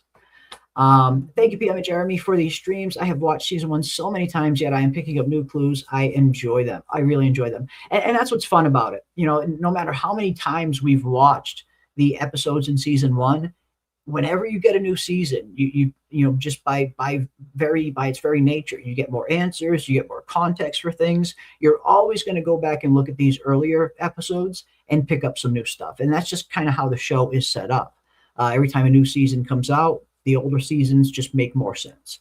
But it's always fun to go back and dive into the craziness with each and every one of you. And I very, very much appreciate it. Mm-hmm. You guys are absolutely awesome. Yeah. We got Xavier for 2 jewels and a silver star, and another 2 jewels and a silver star. Thank you so much, Xavier, for the jewels and for the silver stars. And of course, big thank you to each and every one of you who sent in super chats and jewels tonight. Wow, we had almost 30 freaking super chats sent in tonight. You guys are absolutely awesome. Thank you so much for the support. It really does help, and it means the world to me. And again, we love diving into this stuff, and we will definitely be here every week continuing our re-watches. So big thank you to Anna, big thank you to Sunflower, big thank you to Katrina, big thank you to Blazin1, to Stuffy D, to the awesome, wonderful PM, to Kat Harlem, and who else? I don't want to miss anybody. Thank you, Wolf Spear. Thank you, Will YouTube, excuse me. And of course, my pal Xavier. Big thank you to you as well. Thank you, Chiquita Banana, Chiquita Cyborg, excuse me, and Xavier again. You guys are super awesome. Cannot thank you enough. And yeah, we will see you guys Thursday for season 1, episode 4. Until then, keep those tinfoil hats on, folks. Stay safe, and we will see you on the next one. Cheers. Okay, ding dongs. If you don't subscribe to Jeremy Ice and Fire, you're gonna spend the night in the box.